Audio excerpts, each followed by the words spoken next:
Hello, soul friend. Welcome to Inspired Sovereignty Radio. Welcome to another episode. So darn happy to be with you guys here today, wherever and whenever you are, because we are right here, right now with you. I'm Kimberly. We are your soul sisters. Soul sisters for from sure. From the stars, from the earth, ancient with you guys. Surely, like we call you guys soul friends and soul family because like we know if you're tuned in to us, we're tuned in with you. Mm-hmm. We've got to have some type of bond far beyond just this human existence, right? Yes. Yeah. Mm-hmm. So we're nerdy, soulful women. If you're new to this podcast, welcome. We are both living in the South of America right now. Not South America, just the southern states of America. We are deep in the Bible belt, but we are both naturally West Coasters, right? You're a West Coaster too? Yeah. Naturally. I mean, originally. Born in this there. Life. Yeah. Okay. So yeah, we're West Coasters. Me, Canada. You, America. We have most recently met in this last year and found incredible harmony and friendship and community with each other and really just been able to like meet each other in this place during these amazing times for like growth in our own inner work and goodness. You know, we do so much of our deepest work in relationship, don't we? Like whatever form of relationship. For sure. Thank you for showing up in my life. Thank you for showing up in my life. You're welcome. And thank you all, whoever's listening. Thank you for showing up. So before we get into the housekeeping, what episode are we doing today? Today we're going to talk about self-care, holistic solutions that are good for your soul and your heart. And why is that important right now? Because it's nutty buddy bars. It is nutty buddy bars out there, people. Whether you're wearing a mask or you're not wearing a mask, it's nutty buddy bars. And I've never ever heard that term before. Is that an American chocolate bar? Yeah. Okay. It's a little Debbie. Oh, yeah. I know. But yes. It's fun. Okay, so nutty buddy bars. Nutty buddy bars out there, friends. So self-care helps keep us grounded, helps us discern, help keeps us clear, help keeps us sane, help keeps us connected to ourselves, to God, to the heart and soul of one another, right? So we know in our own practices that when like self-care, and there's so many forms of self-care, when self-care slides, shit gets a little bit more nutty buddy bars. Yeah. Truly. Because like we talked about before, it all kind of starts right, not kind of, it all starts right here. So self-care is it's the ultimate practice. Yes. And especially for anybody out there that is also a recovering codependent person, like maybe both of us are, especially for people that have codependent tendencies, for us to truly value our self-care and to recognize that when we're taking really good care of ourselves on all levels, or at least on most of the levels, that is in tremendous service to everybody else, you know, especially if you're one of those people like us that put everything else first, right? Yeah. So today, this is a really, really good episode. We're sharing all of like our biggest self-care tools. And, you know, we don't do all these things all the time, but they're great things. And they just food for thought of what maybe you want to start incorporating in your life, in your day, in your week, whatever that looks like. Just food for thought, a lot of great ideas, and all things that you can do for yourself at home or have your friend over or your partner, like self-care on each other. But there's just so much self-care on each other. I love it. Self-care on each other, all over each other. That's all over each other. That's kind of what we do, though, right? I Right. colonic you. Yeah. That's love me it. self-caring you. Yeah. Right? That's me. You're facilitating my self-care. Yes. And it's good. And she brought me chocolate macaroons and quiche today, so you're facilitating my self-care in ways. So yeah, so we've got a really beautiful episode here for you guys. But before we get into it, tiny little bit of housekeeping. Housekeeping. Yes. And with housekeeping, like we're midway through June right now. And Kimberly, you like we're still, what would you say? We're still on the runway. Our takeoff is technically the 4th of July. How spectacular is that? Because that is when, Kimberly, you have tremendous shift coming up, right? Yeah, huge. What's that shift? So I am literally walking away from 31 years of retail management. Like I've been the bossy boss of a lot of places for a very long time, and I am walking away. I'm walking away to follow my heart's calling, my soul's calling. I feel like that actually just like, if you feel like it, that deserves even more saying. That like, because that takes so much courage. to recognize that like you're in a really comfy, cushy spot. You've got a great situation around you, like so much goodness. And still, what is that in your heart that's like, nah, girl, you got to do these things for the people now. This isn't okay to keep spending your time in this way. What's that feel like? Because I know that the people listening could probably use to understand that. It's very liberating. It's at first it was like, really, I'm going to do this. I'm going to walk away from this paycheck, these bonuses, this regular, everyday, like I know exactly what I'm doing. It's basically autopilot stuff. Mm-hmm. It's good stuff. Yeah. I mean, I bring so much to the table in what I do anyway. But yeah, I just know that I am called to do something different and get a little uncomfortable or a lot uncomfortable and stretch myself. And I've been doing so much self-care and work to and I keep hearing that, come fully forward, come fully forward. Oh, is that All what the it way is in, step inside? all the way in, step Oh. all the way in. So this is part of that. Yeah. I mean, this is part of that, Yeah. What's it feel like? It's been a long time since I think my spot in that was probably when I left the corporate world, like 2010, 11, and dropped out of university and like, what are people going to think? What is this going to do to my future? Like, I'm going with my gut. And 10 years ago, going with your gut is a weird experience, because it doesn't make sense in the context of this world. What's that feel like for you now? Well, it feels Like all sides of the feels. It feels liberating. Mhm. It feels exciting. It feels terrifying. And it's but I'm not second guessing it. You know what I mean? So there's that. So there's a knowing. There's a knowing. And I also know that everything changes all the time. So if I can do whatever I want whenever I want to. And that's the most liberating thing. Actually knowing that. Right. That's a huge piece. When you work for the man for like 31 years, literally 31 years working for the man, doing a fantastic bang up job. Hell yeah. Hell yeah. Now I'm going to be working for me and in service to others. There's nothing like that than I could imagine. I've had bits and pieces and bits and pieces here and there. And the charge in my personal battery from doing that was so immense. It was like almost being on, like I would say cloud nine. That's what cloud nine feels like. When people say, I'm on cloud nine, that's what cloud nine feels like. It's like when you acknowledge yourself, your strengths, you work through your weaknesses, and you show up. Keep showing up, stretching further and further. Amazing. Because I bet you, like, how could we be going through these times and not all of us have some type of shift in career, shift in focus, shift in all of that, right? Like, I mean, sure that there's a lot of people that their careers are staying, I mean, they're changing through these times, but still staying samesies. But I wonder, like, are there a lot of people that are also feeling that need to hop timelines?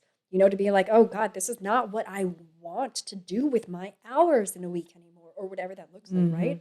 Any wisdom for that folk, for you folk out there? That one single folk. Trust yourself beyond anything. I mean, connect, and we're going to talk about ways to get more connected with yourself, but trust yourself. And also, like when I made this choice, everything really got easy at work. Oh, it was kind of weird. And you made the choice completely on your own volition. Yeah. Guys, I did not coerce her. No. She just told me I'm going to be quitting my job soon. And I was like, what? Cool. Huh? Okay, tell me. Yeah.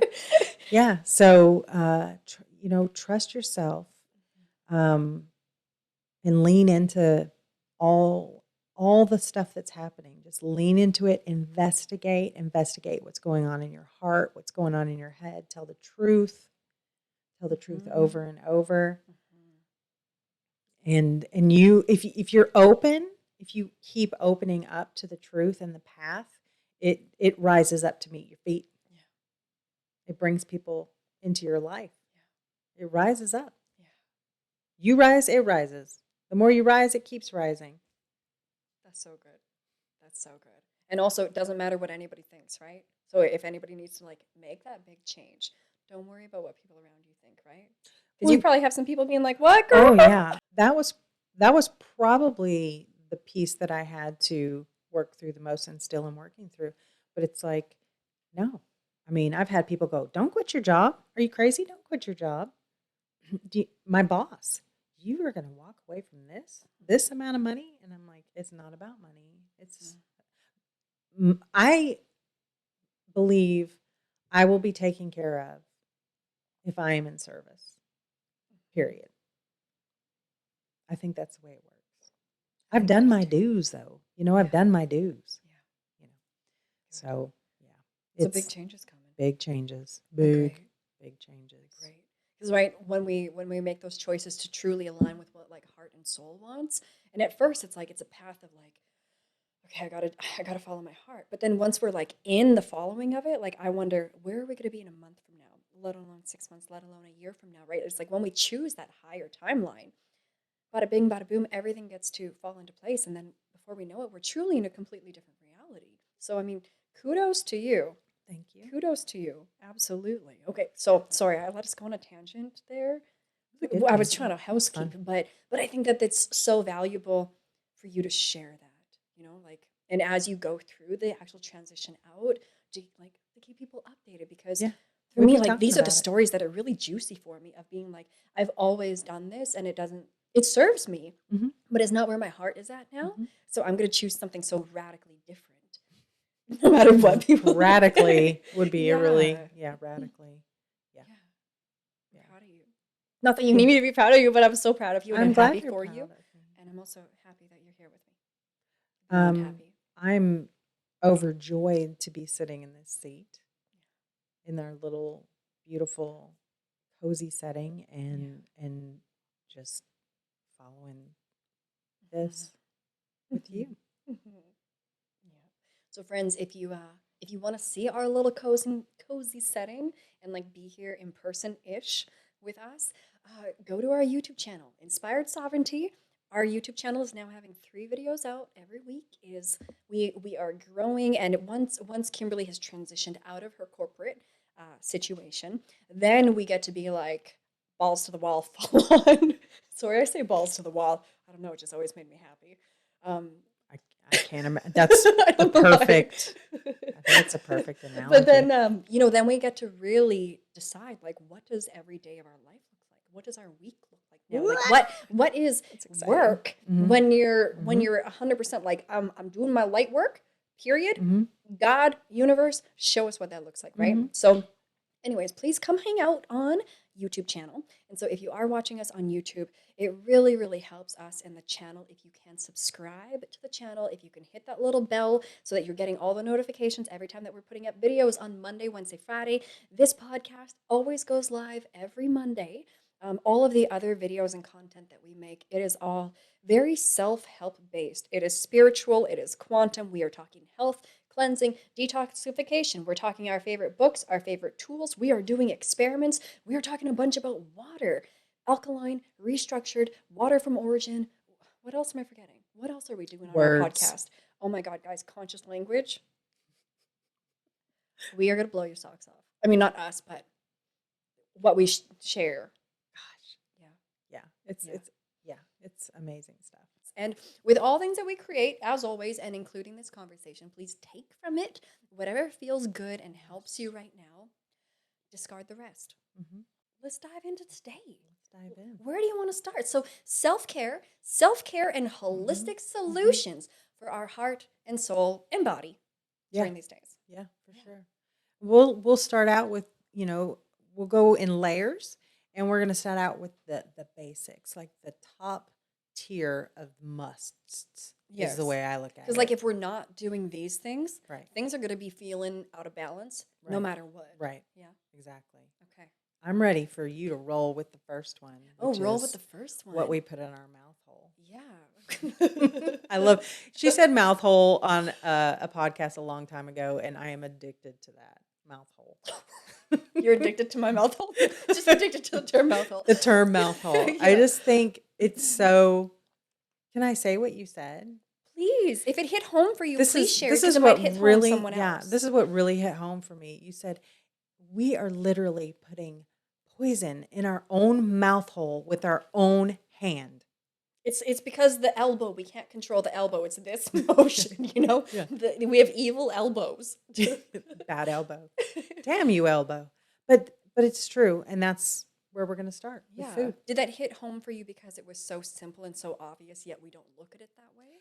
Yeah, and just that it was so in your face too. Like just blatantly, this is the truth of truth right here. We do that to ourselves. It's so, and we don't even think about it. And every gosh darn day, generally. Every gosh darn day. Yeah. So Yeah. much. So much. Yeah. And some of it, is within our control, and some of Mhm. it, is kind of hard to control, because of all the stuff that's on our food. Yeah. Yeah. But Okay. let's So talk about it. yeah, so with that, guys, and also speaking to that, if you are a person that does want to cleanse out your body, heal your body, get your butt right. I'm sorry, get your gut, get your gut right, get your butt right, and get your poop right. And when we get those things right, everything else starts to become right as well. And so earlier in this podcast, especially like episodes 1 through 10, we've got a lot of episodes on gut health, on cleansing. My career prior to this was of a colon hydrotherapist and other holistic practitioner things.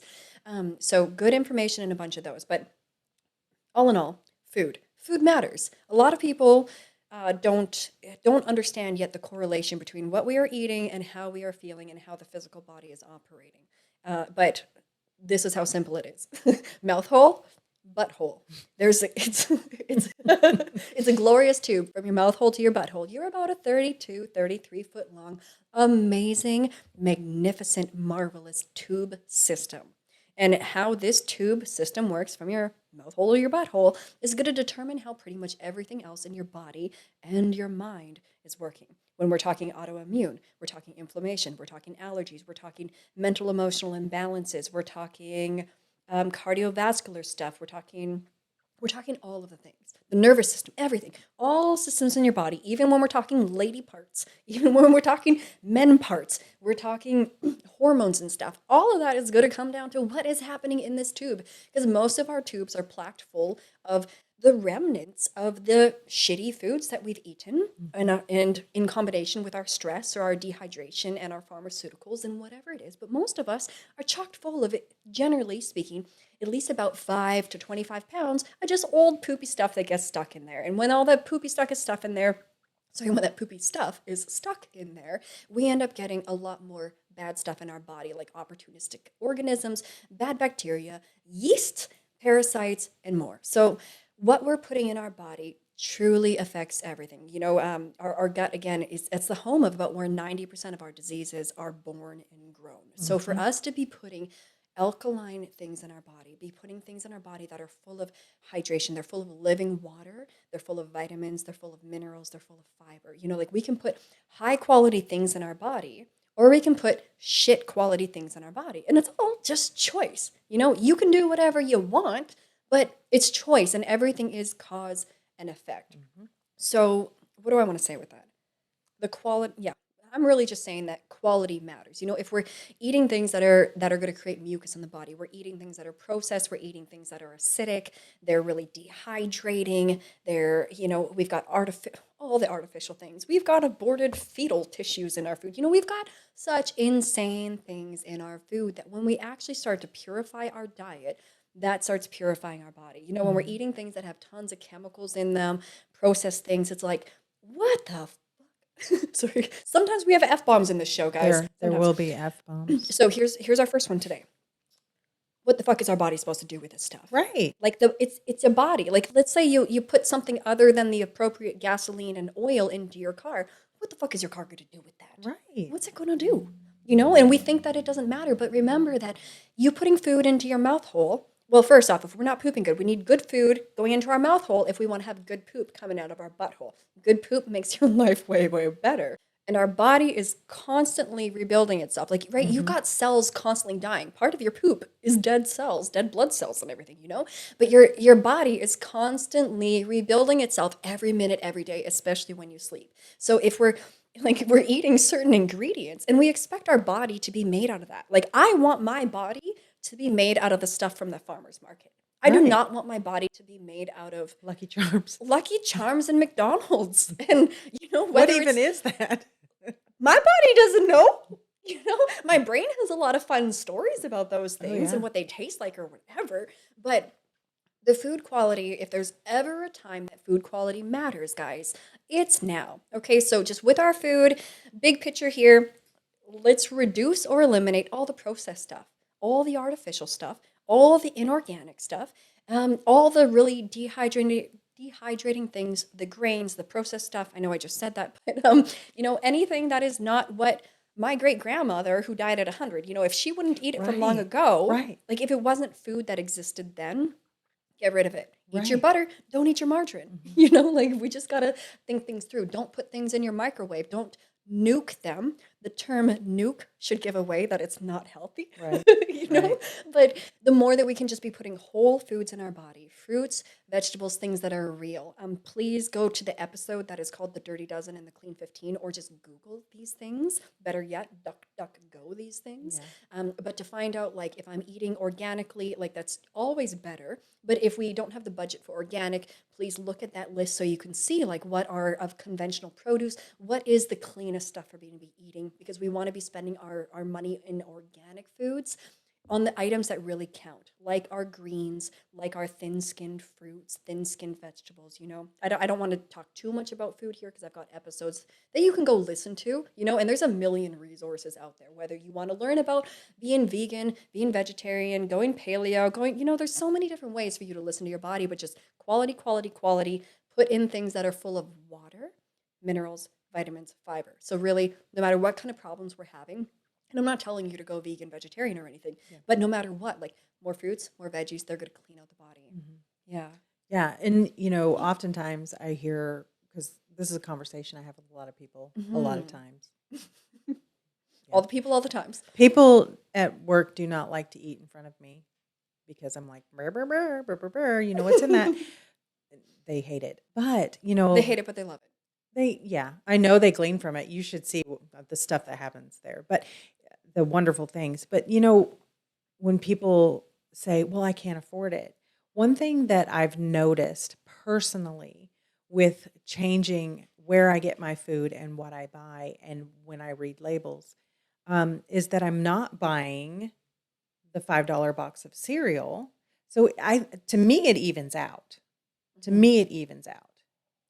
Does that make sense? So it's just that, you know, once you get your staples in, then it just starts to even out. You mean like your staples as in when you first start to eat healthier? Yeah. You kind of like, you got to do the grocery shopping where it's like, oh, I'm going to go buy some better flour. I'm like all the Or staples honey at the pantry, instead of whatever. sugar. Yeah. So guys, like at first, sure, it costs a little bit more money. But then once you're in that flow and you've got your staples and, you know, like you could go and buy the $7 wrap from Whole Foods, or I can buy like some of Mary's crackers and a couple avocados, or do you know what I mean? It's like when you buy food items that are just whole items. Do you want to explain Whole Foods? Not Whole Foods the place. Whole Foods the like the method or the idea behind it. Yeah, it's real food. Just like you were saying, it's like what your grandmother would have eaten as a child. Yeah. You know, it's not stuff that's manufactured. It's real food. It's farmers market food. Yeah. And like I'm not going to go buy this bar that's already made, even if it's a healthy bar. Right. I'm going to buy an organic apple and some dates and some nuts, and I'm going to eat these whole individual Right. things. Like the whole, I'm going to eat its whole thing, and when I buy it to eat it, it's still in its whole form. Right. Right. Okay. Yeah. in my experience as well, when you're eating whole foods, you don't eat as much because it's nutritionally dense. So Yeah. you're not eating as much food. You don't require as much food. The more clean my body is with food, the less I eat. Are you feeling that as we go through this cleansing Oh, yeah, process? Yeah? totally. Yeah, Amazing. yeah. I just do not require as much. I also pay, I also just don't gorge myself. Mhm. I don't want to. Um, and yeah, I feel so much better. Yeah.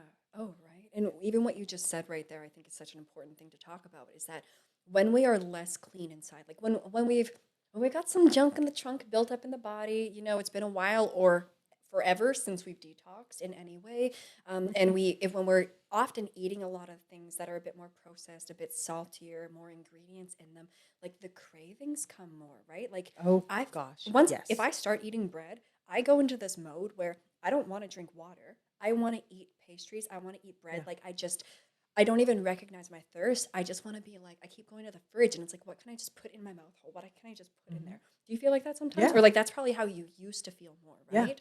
Oh, yeah. So then for you, or for even for me, how does that shift once we're actually like, no, my daily lifestyle, I'm not always cleansing, but I'm including these gentle detoxifications and this different understanding just in my general life of how I'm eating. Like what's that shifting for you since you've done a lot of good healthy diets. You've experimented a A lot. lot. But you're what, maybe 2 months into enemas and a month into colonics, right? Yeah. So what shifts with you for desires for food? Because I know you mentioned to me cravings the other day. Right. Like after my first series of colonics, I'd go home and I'm like, well, what am I going to eat? I want to put something, I want to eat something. But Mhm. I really wanted healthy food. Like I wanted something that made my body say thank you. Mhm.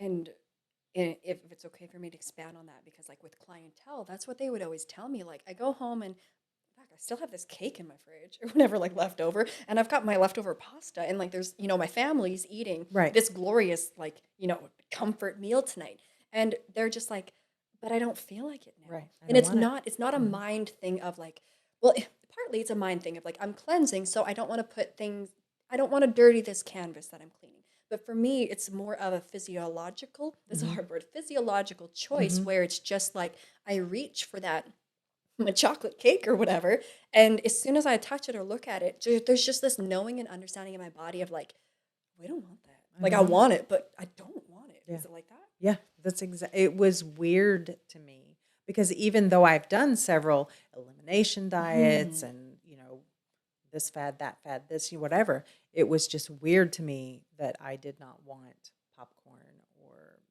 whatever, Mhm. whatever, it was just like, I want something healthy or nothing at all. Yeah. I'll just drink some water, Yeah. you know? Guys, that's the beauty of cleansing your gut. Like not just doing cleanses coming down your mouth hole, but like literally putting just warm clean water up your butthole. Hmm. It starts like because we actually start removing the candida, removing the yeast, removing the parasites and the things that actually make us crave. So it's like a completely different game.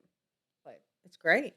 it's good And then shit. and that good shit, literally. And then with eating nutrient dense foods, you Mhm. are also hydrating yourself more. Exactly. And a lot of times when we're hungry, hungry, hungry, we are dehydrated anyway. And Mhm. when our mouth is dry and telling us that we're thirsty, we're past dehydration. Oh We're yeah. past it. Oh That's yeah. the last point of our body telling us. Did you know? Did you know that, friends?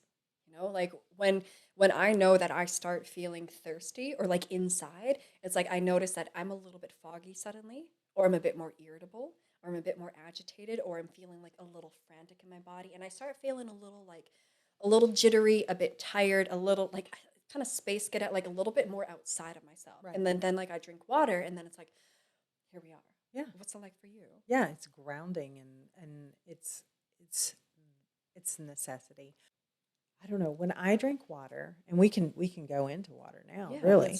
let's. When I drink water, Mhm. well, I drink. Ivy and I both drink Kangen water. When I drink water, I don't know. I mean, I don't know. I can't find the words, but it feels like some sort of joyful marriage of um, waking up. Mhm. I don't Yeah. even know if that makes any sense, but it's just like, oh, okay, it was just that. Yeah. It was that I forgot to drink or whatever. Yes. Oh, and with that, I feel like I'm internally lubricated. I'm mentally Mhm. lubricated. Because, like, when we're talking about dehydration, sorry guys, we're getting a little nerdy here, but just stay with us here for this nerdy little tidbit. Is that when we're dehydrated, like your blood actually becomes more viscous, your blood is thicker. And oh my God, guys, I just got a microscope in, like a real microscope. And so we are going to be doing some YouTube video series on live blood cell analysis. So you can see the way that blood cells move in a dehydrated body versus just 5 minutes after drinking a glass of water. And it is like phenomenal It's to so see that. wild. Oh yeah. But you think like if your blood is just thicker right now because we haven't drank enough water, plus maybe we've put in some biscuits or gravy or whatever the things that the people eat, as soon as your blood becomes thicker, think of how that changes the movement of blood in your body, in all of your vascular system, in your veins and your capillaries. How does that change that shift the exchange of oxygen and the movement of oxygen through your body? It's like when you think of it on an organ level, on a tissue level, on a cellular level, it's like Mhm. dehydrated doesn't just mean like, oh, I'm kind of tired because I didn't drink enough water today or I'm lower energy right now. Being dehydrated literally means like your body's having a freaking hard time doing what it needs to do right now. Give yourself some water. We've got a newer vehicle and I'm so grateful. And we were just over like the 5,000 mile mark to go get our oil change, and it's like it's a new vehicle, and it's like you can feel that it's like someone just a little. It's like it's just a little. And as soon as you change that oil, it's like it feels like you're driving only on brand or like freshly paved roads. Like there's a clear, very very clear distinction between what driving is like in a car right immediately before the oil change and right immediately after. Like night and day difference, but same thing in your body versus being dehydrated and Yeah. just drinking enough water. So give yourself the gift of just hydrating yourself. Yeah. And, water and food, but water especially has a direct correlation with our aging Oh process. yeah. So, the better quality and the more water you're taking in, the more you're staving off that dehydration aging process. Mm-hmm. So, Mm-hmm. when as we get older, the water in our body is leaving, Yeah. and so the more water you put in, the slower your aging process is. Yes. And that's This is something that's true on our stuff. minds. That's on at my age, it's on my mind. It's probably on your mind. It's on my mind. Right? Mhm. And hang on, with that brings up the point also of, and especially guys with everything that's going on right now, with the jabby jab, with potentially shedding, with all of that, is that drinking water, and especially when it's good quality water, and like we're gonna talk so much about water in the Yeah. future on our Yeah. Yep. Instagram, we talk lots of water, YouTube, we talk lots of water, but that being hydrated actually protects your DNA. So if we can we just mic drop right there? Like of all the things that we're going to talk about today, guys, drinking water is going to protect your DNA in the times where, like, oh, that man that we were listening to the other day, the very handsome, the very very handsome masculine He's conscious man. wonderful. What is he? Wonderful. Certified health nut. Yes. Everybody go find Certified this health nut. gentleman on Mhm. Instagram. Oh, Well, he's going to love us now. okay, we're gonna link him in the show notes. We're Yeah, gonna we're let's gonna do blow it. that handsome gentleman up. He's I'm phenomenal. sweating. Yeah. He's great. He's great. But The aging. Oh, he's protecting 55. Were you going yes. to get on that? Because he was talking about what you put in your mouth hole. He was Yes, of talking about course. water. He was talking Hmm. about chelators, and he was talking about activated charcoal, and he was talking about da da da da da da Yeah. da da Okay, well, he's such a da. light, and I'm so happy that you brought that to my or like brought his account to my attention. That we're gonna link his account in the show notes. Just like go check him out. You are gonna learn so much. Oh, and also for all of the gentlemen listening, because like we know Yes. that we've got a Yep. solid group here Yep. of men who are awakening, and like we love all of you. We love all of you listeners so much, but especially like if you're a man that's wanting to be more integrated in your divine masculine and Hmm. like balance that stuff out for yourself, and any issues around your manlyhood and in sexuality and addictions and all of that, please go check out this man because he has magic and medicine that is like so potent and so safe and so necessary for these days. Sorry, I just wanted to give him a shout out because that was Yeah. amazing. Yeah. And he's cool. He's dang cool. Yeah. He's dang cool. He's dang cool. Okay, so yeah, so water protecting our DNA. These are the days that. Oh no, what I was gonna say is like what he said of. God, he's like, we don't just need cleansing protocols right now. It's not just about like, oh, do you want to cleanse? I know what you're It's going to like, say. do you remember the words he chose? It's for survival. Thank you. It's okay. Yes, survival mechanism. Okay, so what we're talking about now, Yeah. this episode could just be like holistic solutions and self care, but really, the days that we're in, Yeah. this is survival. This is all survival. It is. So, Yeah. This is it's not a game. It's not just I want to feel better. This is really about keeping on, yeah, and staying on earth yeah, as a vital, healthy, vital human being that can do the things that are required of us. yes, yes. Yeppers. Yes. Oh, and oh God, guys, Mercury's in retrograde right now when we're filming this, and I mean I don't know all the things about that, but brain farts. A few. Yes. But Because we want to give them so much. we want to give them so much, and this is going to end up being a longer episode. Are we okay? I'm good. I'm having a blast. Okay, good. Okay. Yeah, we're on number 2. We haven't even gotten to number. So guys, 3. enjoy this long episode. Yeah. They're not always going to be this long, but this is good. Yeah. So and sorry, survival of the fittest. We're in the times of survival in the fittest. So like legit, please wholeheartedly listen to these offerings and this, and come like hang out with us in any way that you can, because like we just want to support all of our growth and ascension. And if we are people that are like not interested in taking good care of the self and like literally protecting our bodies and our DNA right now, legit, we're in survival of the most conscious and survival of like the fittest in our consciousness and in our bodies right now. So that is so true. It matters so much. It matters so much. How blessed that I've been able to be on this path for so long. Yeah. How blessed that you've been like, although you're only 15 months out of Trump derangement syndrome or whatever. Right. But you also spent years already on the self-worth and working on the body, right? Amazing. Yeah. Amazing. Trying all kinds of things. Oh yeah. Yeah. Yeah. And everybody like getting your health right and everything, it's an experiment. I mean, like you always get there, but it's things where it's like you got to try out different paths before generally you find like, okay, this is my groove, right? Right. Yeah. And you know what's funny is sometimes I have conversations with people and I say, okay, like, some people can look at people in their family that aren't well, aren't vital. And I say, that is actually not how it's supposed to be. That's really not how it's supposed to be. Your body is a magical machine that heals itself over and over, just like you were saying. It's the blueprint. It's amazing. And so when you see someone that is in, that can't move, like I was there. Can I just talk about that real quick? I mean, you were where? I was there where I couldn't move. I couldn't you get mean off in the your couch. own experience? In my Yeah, own talk experience. about it, because there's other people that are surely there right now. Yeah. I was diagnosed with fibromyalgia and rheumatoid arthritis. And I just wanted something to make me feel better. I would cry when I got up from the couch. I was in misery when I got up from bed. I had all kinds of physical pain all of the time. And I thought that was just normal. You turn 30 and everything starts to hurt. But that's what you think, because that's what we've been told to. Right. So, and that was just normal for me. And then come to find out, I had no blood markers for any of those things. And I said, shit, are you kidding me? I have thought my way into this, believed my way into this, ate my way into this, sat my way into this. Yeah, right? Truly. So when you see someone that is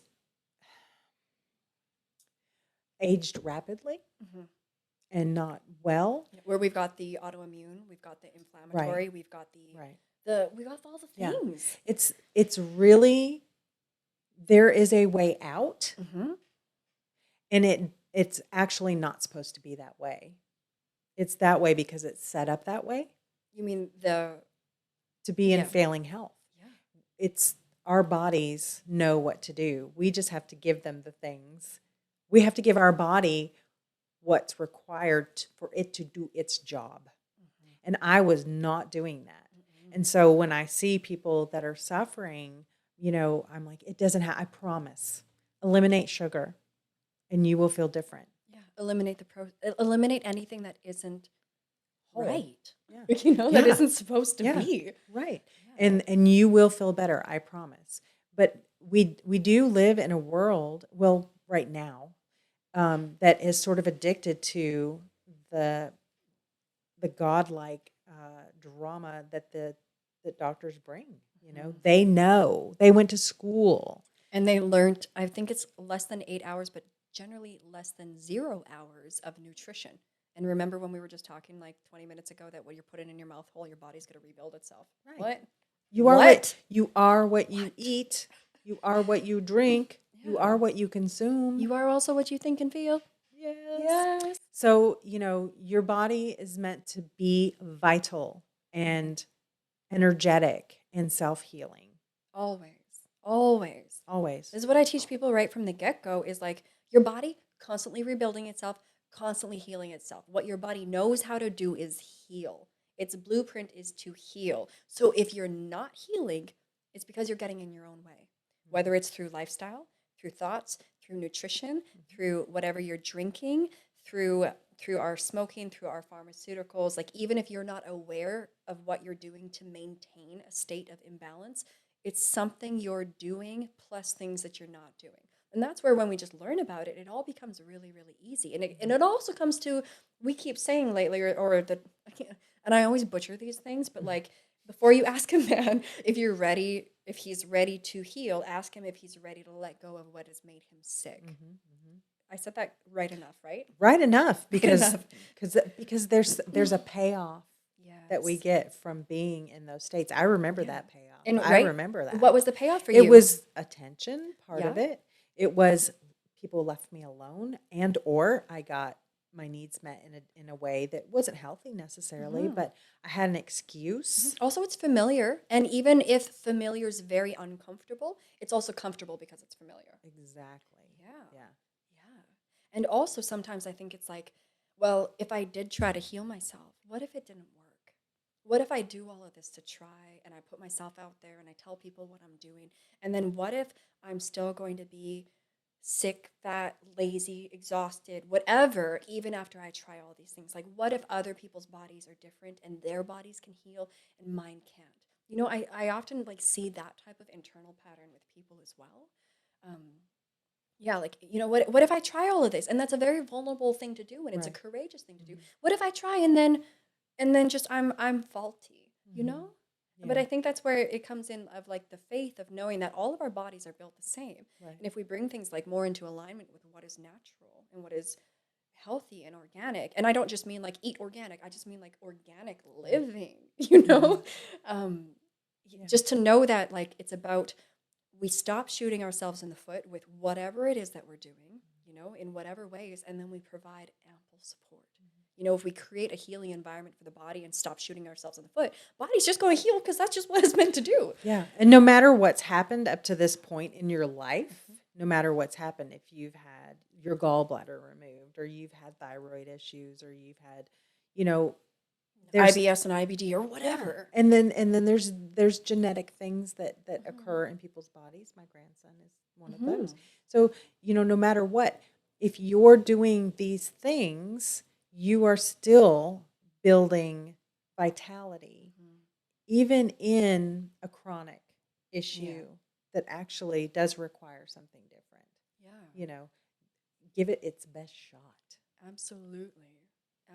So like guys, know that whatever it is that you've got going on in your body that feels out of balance, your body, your mind, your soul, these are the days where we work to bring that in balance. And these are the days where like cosmically, the odds are stacked in your favor. So if things didn't work before, I've tried to get healthy before and it didn't work. I tried to lose weight before and it didn't work. I tried to deal with my anxiety before and I just want to use these meds because it's easier or whatever. Like whatever we've tried before, please be open-minded and open-hearted and be willing to try again. But we're going to try in different ways this time, Yeah. Yeah. Okay. So I we mean, talked. it's a Mhm. learning experience. It's a road. It's a learning Yeah. experience. I've been all over the Right. place And on is it. there any option to be like, no, I mean, I'm not happy with myself. I'm not happy with my body. I'm not happy with my health, but I'm just, Fuck it. fuck it, just whatever. Right. But like, guys, that's not an option, right? Well, I mean, if you say I mean, fuck it to yourself, you're saying fuck it to like everything. To yeah. me, in my opinion, But you're worth it. You're worth not so fucking it. worthy, That so didn't make worthy, sense. You know what I mean, right? so Like, worthy. yeah, Yeah. and you're meant to heal. This time Yeah. is here for you to heal. This Mhm. time is here for me to heal. This time is here for you to heal. It's like we Mhm. are all right. Dark night of the soul, planetary. We're all in the healing game right now. All of Oh, us. and there's Oh, the healing web. okay. And if y'all don't know about this healing web, I'm so okay. So Kimberly brought this over from her house, and I was like, I'm so happy to have it now in my house. But then it's like it's not in your house. It's okay. So this healing web is newer to me. It's amazing. Mhm. Where'd you get it? What is it? It's from deep stat, deep state mapping. Okay.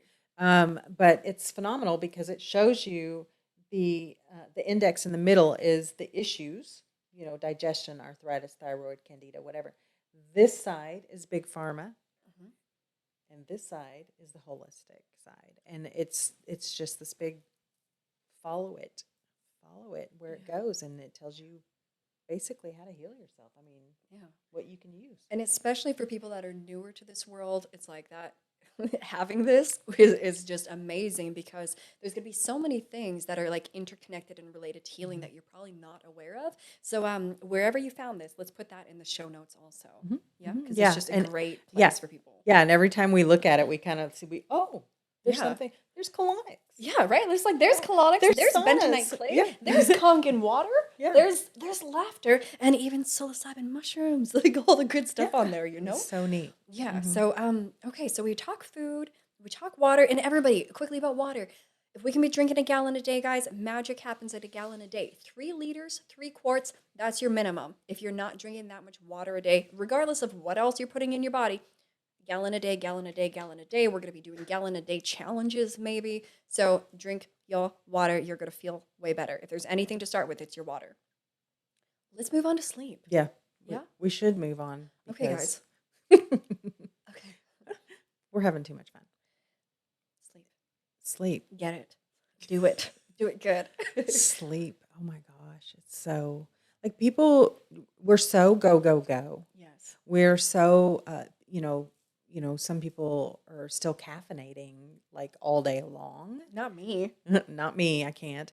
Oh, I meant I am. Sorry, go on. I cannot. We're still caffeinating all day long, and or we're being stimulated Mhm. all day long with either social media, people, work, whatever, driving. Um, so sometimes it's hard to wind down. So finding a sleep routine Mhm. is vital. My daughter was like, "Mom, you have to have a sleep routine." She's Yeah. a big proponent and pusher of sleep routines. Good. Yeah. Good. Yeah. Okay, so what do we know about sleep? It's like I'm not a sleep expert. I've bought some books on sleep and I just haven't got to reading them. Yeah. But right, reducing our screen time before Right. bed, Right. actually doing things that are restful. Mhm. Melatonin can be helpful for some Mhm. people. That magnesium calm drink Mhm. that's great for people. Also, one from one of the books that I recently read, being dehydrated is one of the first causes of poor sleep, guys. So like Gosh, I one did more. not know that. Yes, Wow. yes. So one more reason to hydrate yourself. But yeah, I mean, there's so many tools for good sleeps now. I personally, let's talk maybe quickly about each of our sleep habits. Mhm.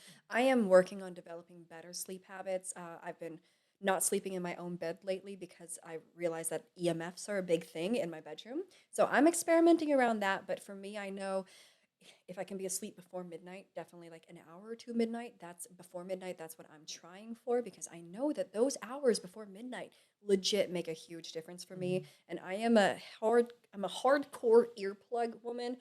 I love just hearing the internal noises of my body while I sleep and Same. nothing else. You Same. too? Yeah. Okay. So Same. I'm still experimenting with my sleep, but it's so necessary. How about for you? What's your sleep like? Oh, My goal is 11, but my ultimate goal is 10:30 To fall asleep? to fall asleep. Mhm. So for me, reading is probably the most helpful. Mhm. So not reading from my phone, but reading from a book.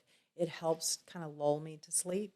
And sometimes my body is really, really tense Mm. before I go to sleep. So I'll do some stretching while I'm in bed. Mm. Um, Mhm. yeah. So that because I'll notice my shoulders will go up here, Okay. and then I'm like, oh, okay, and then I make sure, and then I'll like tense up Yeah. to untense. Okay. Yeah. Okay, good. But I get up early. Yeah. Like I'm up. My alarm starts at 6. I get up about 6:30. I do not Okay. recommend hitting snooze. Actually, it makes you more tired when you do that. It's Yeah. something that I learned because you get deeper and deeper in a relaxed state each time you hit snooze. Um, so, um, so 10:30 till 6 in the morning, 6:30 in the morning, is usually good for me Okay. as long as I'm hydrated and eating good food. Yeah. Honestly, Yeah, that's the other thing is that like all of these pieces work in together. And there's going to be times where it's like, ah, I failed a bit with my food. So I'm going to make sure I drink my water and get myself to bed on time, you know? right, So like when one of them is not failing for you, but you know, like when we're not on point on one of the self-care areas, like make sure that the other ones are on point. I think a lot of times people like, oh, if my diet slid this week, slid, what? Guys, yeah. English language, hard, heard. That like often it's like, oh, well, I ate this and you know, and then I ate this and then I ate So this. fuck So it. now I'm gonna stay up late. Yeah. And then it's like, fuck everything. Hmm. Right? It's like, let's just self-sabotage all our way until we get to such a place where we're like, then we need the overhaul. Right. So it's okay to like, if we're slightly sabotaging in one area, let's stay strong in the others. Yeah. Hmm. Hmm. Yeah. Okay, so everybody, let's get our sleep. Let's get our sleep. If you're one of those people that's only sleeping like 3, 4, 5, 6 hours, a little bit more might do you good. I also think that we're doing a lot of soul upgrades and like spiritual work while we Right. sleep. Exactly. So these days, sometimes like if I'm getting a good sleep, I let myself sleep more if I can because like I feel like I'm doing soul work and like rehabilitated body work.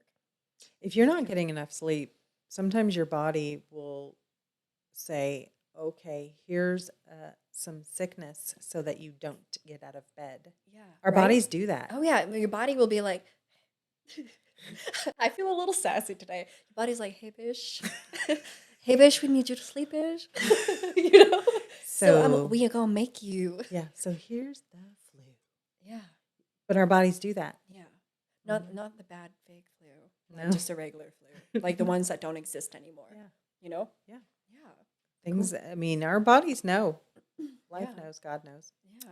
Yep. Yeah. Soul knows. So with the basics here, guys. Also, let's with the basics, poop. Poop is going to be in there. Okay, I know I talked a little bit about it before, but where I just want to say this really sweetly and quickly is that if your body isn't moving its waste materials out, and we eliminate our waste materials in the body because like you're constantly making waste, not just the remnants of the food that are left over, but like your body is making processes and like your cells have waste products that your body needs to get rid of, you know, like we've got dead blood cells and dead cells that need to evacuate, and we got to let go of this stuff. And so basically like if we're dehydrated and not peeing enough because we're eliminating our toxicity through our breath via our lungs, through our sweat via our skin, through our urine via our kidneys and bladder, but then also obviously through our pooping hole. So we really like you want your bowels to be moving at least once a day, but even once a day is still technically constipation. So you want to be pooping 2, 3, 4 times a day. And some people will say, oh, Ivy, that's too much. You don't have to poop that much. I poop once every 3 to 5 days, and my doctor says it is fine. It's not fine. Your doctor don't know shit. It's not No fine. offense to your doctor, but It's your not doctor don't fine. know shit. No. It's so not fine. No. So we want to get the body or the bowels functioning very, very well, okay? If we're not pooping well, or even if we're having diarrhea, if we're having constipation, a lot of people are fluctuating between the two. Please go check out the earlier episodes. Also on our YouTube channel, I do a series called Talking Shit, where I just all of the 100 billion conversations that help you poop better, that like, most practitioners and doctors just don't know these conversations because I've dealt with people's literally shit for so long that it makes things really obvious. So I share these tidbits in their old podcast episodes on it. And also in our Patreon family, we have a really special part or like aspect of our Patreon family where we help you get your poop good, because when you get your poop good, your life changes. So make sure that you're pooping every day. But that's where it comes back to again. Food, good food with fiber and water in it, drinking your water, taking probiotics, getting your sleep. Like, it's not just a matter of like making yourself poop more. Pooping well is really like, how is our self-care in general? How is our body in general? So I don't want to expand too much on that, other than make sure you're pooping. If you're not pooping multiple times every day, go check out these other episodes. And how about, to make it easy on you, I'm going to link the episodes in the show notes. You're welcome, So and I love you. nice. Yeah. You're so nice. Yes. Poop, poop, poop, poop, poop, poop is the greatest. I always Yes. say pooping is my second favorite thing to do. Oh, it's up there. It's Well, my- now you have to tell everybody your first favorite because you said your second favorite. Okay, we're gonna do an episode one day on our first favorite things. Okay, so look forward to that. Okay. Okay, so poop good, drink your water, get your sleep, eat good food, and what else should we limit? Social media breaks, like Social media breaks. especially for those of us that are, I want to say, I'm just gonna say digital soldiers. Yes, Putting our it fellow out there. Digital soldiers, we love you, friends. Love Oh my God, we you. love you so much. Good gracious, so much love. Like I would not be in this seat if it wasn't for that. Dropping that, but two, I was up way too late, Yeah. eating all this information up. Because you know that we do rabbit holes at night, guys. We don't want to sleep Right. because learn, Right. discover. Yeah.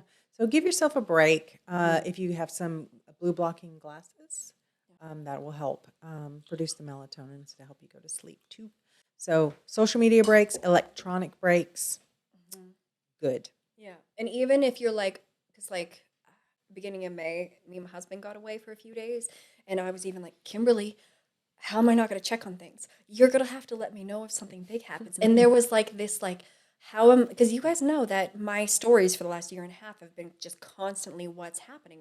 And I feel like a duty to share whatever I can find. But, when I was actually I was in the moment of being away, it was just like, it was incredible to unplug for only 4 days, but Yeah. just to not be inundated with it and to just be like so in myself. And there's a good spiritual break when you take a break from the social media. So even if you're like a hardcore digital soldier like ourselves, please take time to unplug. Even if it's like one day, it probably won't be the day that the sky falls. So like it's Right. totally okay. And if it happens to be the day where the big shit happens, like you'll come back in and it's good. Yeah. You just pick up where you left off. And we'll love you so much, even more if you take time for yourself. Definitely do that. And hug your pets, love on your pets, love on your people. Just hugging, Yeah. hugging. We can hug now, I think. I think we're allowed to hug in some cases. But Yes. I'm rolling my eyes as I say that. But, really hugging your, being with your animals, being with your family, fully present is really important. And that physical touch, Yeah. right? Yeah. So whoever you can physically touch that you feel comfortable to, and they feel comfortable for you touching them. But yeah, like, and I really feel that with social media, like often like I'll look at our animals and they're just like staring at us while we're on our phones. Right. And I'm just like, fuck. Kids too. Oh God. Yeah. Right? Yeah. Like, who are we ignoring? What beautiful, spiritual, sentient beings are we just blatantly ignoring all the time, right? So, like, definitely, like, spend some time with your fuzzy loved ones or your people. Maybe they're fuzzy too. Yeah. Yeah.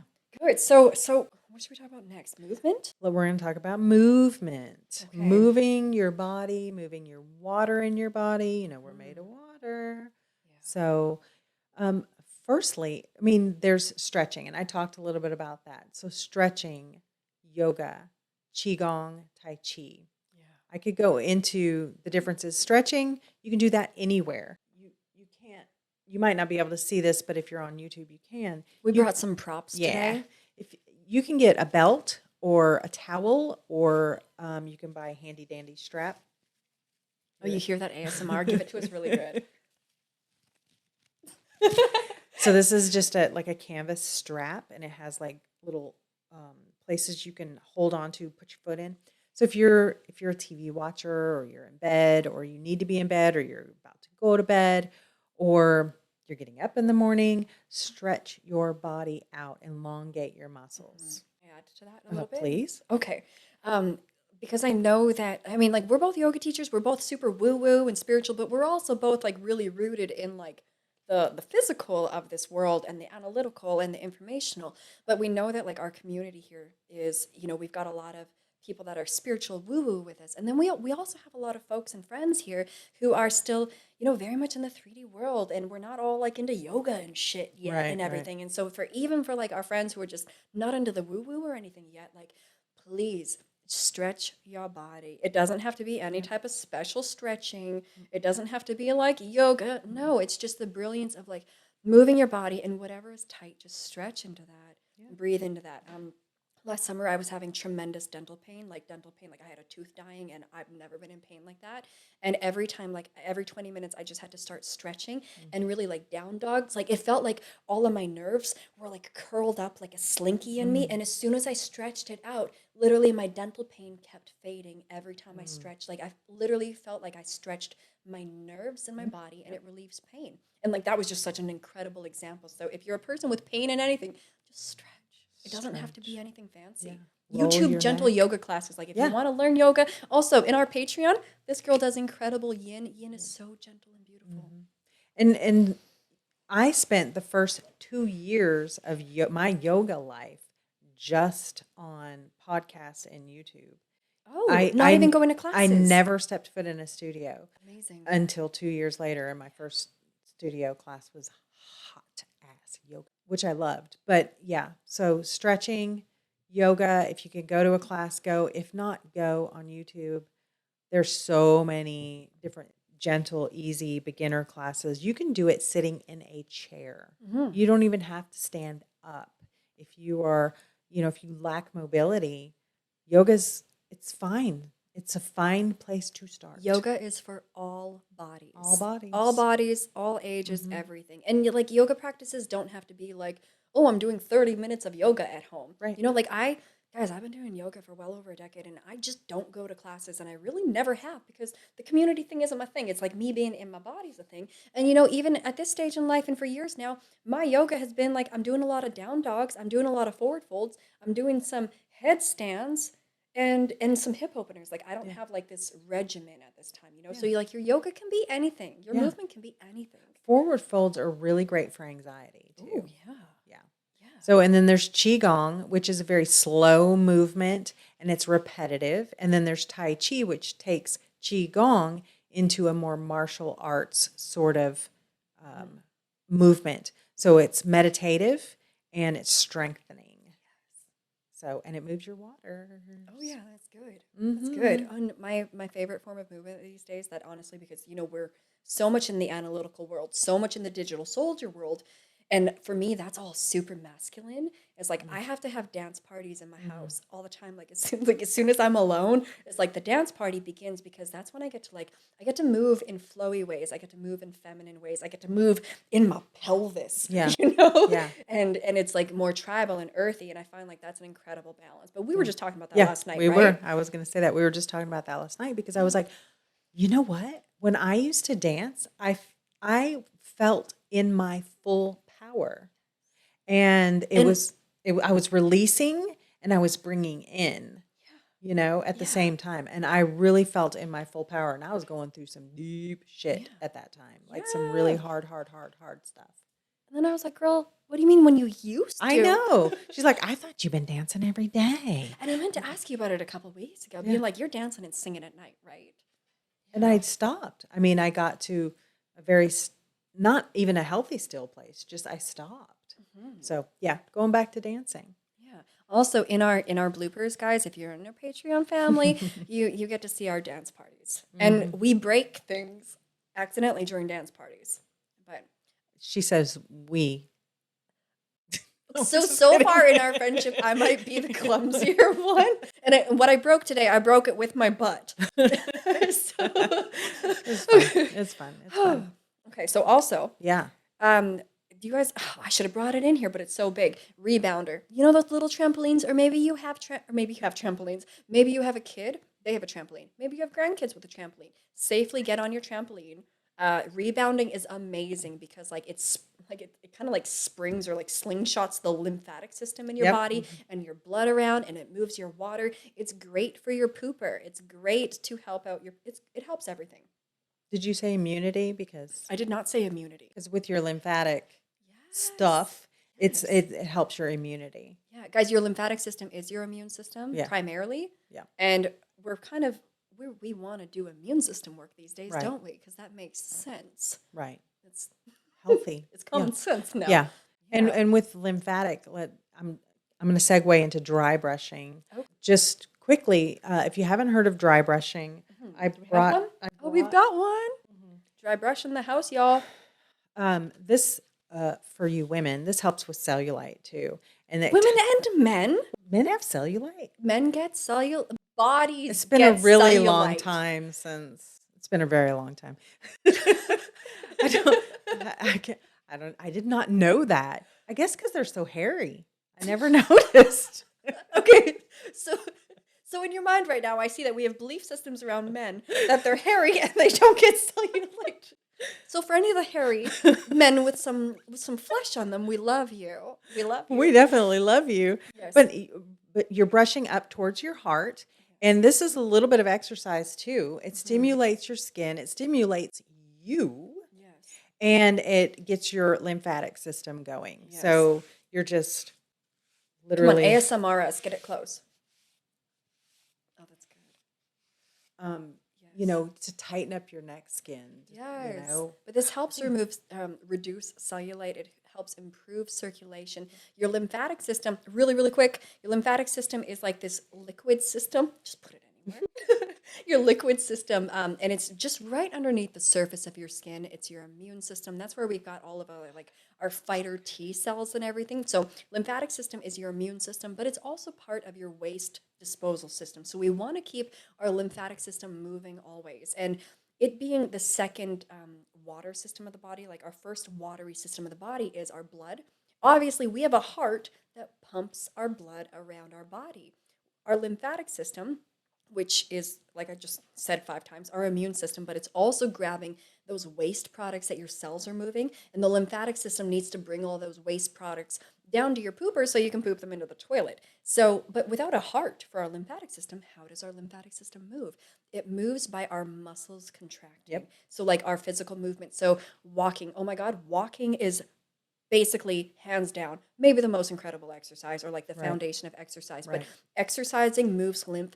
Being on that rebounder or the trampoline, that moves lymph amazingly. And that dry skin brush that Kimberly was so gorgeously demonstrating, that moves lymph. Okay, so we want to keep our lymph moving for the sake of immune system, but also for the sake of detoxification and getting that waste into our pooper to poop it into the toilet, because that's where waste belongs. Yes. Yeah. Good. Totally. Okay, so that was more talking like, okay, so for lymph, guys, lymph, we stay hydrated, we dry skin brush, we like move our bodies, rebounding. Those are all like the best things we can do for lymph. And also one time I read that drinking warm water is actually the best way to like replenish lymph. Yeah. Anyways. Cool. We're so lucky that you know all this stuff. You know so much too. You know so much. It's true, but we're very blessed that you know all this stuff. Well, and thank you. Can relay it. Well, all that's to what us. happens when you're in your 30s, you haven't had kids yet, you don't have a lot of friends, and you're really nerdy. You know? She geeks out on a lot of stuff. I do. It's I do. true. But so does she, and I love it. I do. It makes it kind of like the best thing for a friend. Because what if I was like, because you know, like, guys, I share resources with her, and she actually will go and immediately buy the book, start listening to podcasts. And before I share these things with people, and it's like, you know, just things fall on deaf ears, and you're like, okay. So to the point that I almost stopped sharing, but you're amazing. You're amazing. I'm a sponge. You're a sponge. You're a great sponge. One more thing under movement is, I mean, we could probably name 47 more things, but just one more thing that really has worked well for me is releasing negative buildup, releasing negativity. And what that looks like is movement. So shaking your hands, somatic movement, like shaking your hands, jumping up and down, you know, just. So when you say releasing negativity, I mean, are we Like releasing that. like the tension in the body, or are we talking negative thoughts? It can be both. You can do it for your body, and or you can get your mind involved. You get your mind involved, then you're going, no, no, no, no. You're just, no, I won't take it. No, no, Okay. no. So brushing it off of your skin, like just pushing it off of you, Yeah. that is a really great practice when you have a lot of tension built up in your body. Okay. So, and then, because that practice is newer to me, like, and I Mhm. know like shaking, when we used to do a lot of breath work, we'd get people to like shake to discharge things because you even think of like, That's what it and is. Yeah. oh, okay. Because Yeah. like when an animal is being like chased in the wild and somehow it survives, often they'll go through a process of shaking, Mhm. shaking, and then eating. Because eating is like grounding, Yeah. Yeah. But okay, so why the no's? Why the negative statements It's as you're just doing like it? just getting that, having your full expression of Mhm. no. Okay. Like, when something's happening in your life that you have a no to, Mhm. you feel that resistance in your body. So Mhm. how can you drop the resistance? Because it's happening, you know, Yeah. you got to get with what's happening. Yeah. Not just deny that, oh, I'm feeling this Right, way. It's right, like I'm right, feeling the feels. right. So you're getting with what's happening by having your full expression of the no. I don't like Amazing. this. No, Okay. no. So like embodying the no and Yes, shaking it out and yes. moving it out. And there's so much more to it, Mhm. and we can talk about it another time. We can, it could be a sounding session.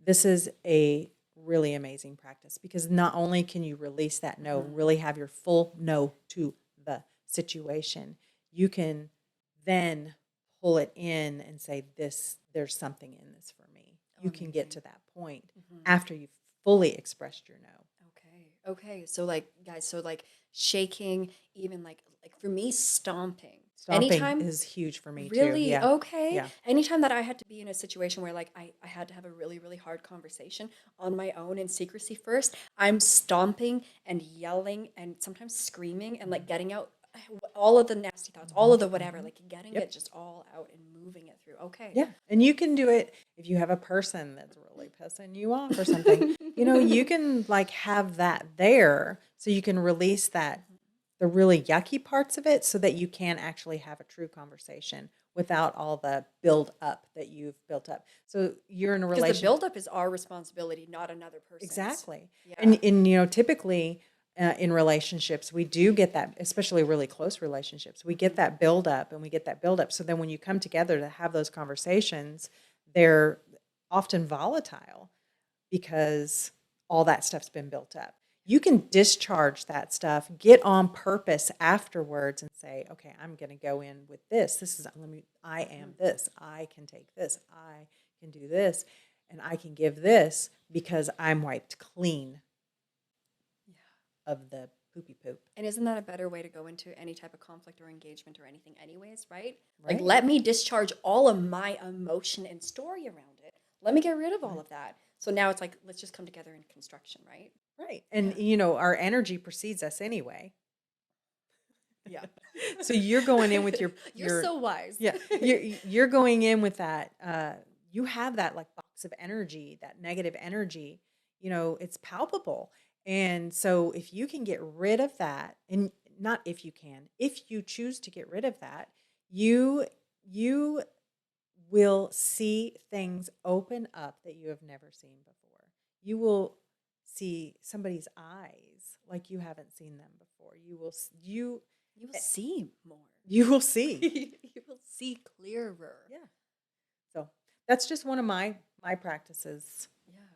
that Okay. I really. I mean, I know other people that do it too, but that is an important piece for me. Mhm. Gosh, when I started my job at this one store that I worked at, my boss was very difficult, very difficult. I would go up in the mezzanine where nobody could see me, and I Mhm. would do this practice, and then I'd go Amazing. back down to the sales floor and resume my Wow. wonderful job, and Yeah. just feel completely different. Yeah. You're responsible for how you feel. No You one else is. you are actually the one responsible All of our for it. feelings and choices, right? And just to add into that, also intoning. And sorry guys, you might hear some dogs from time to time here in our space. But like actually letting out sounds. Like it doesn't have to be a beautiful ohm.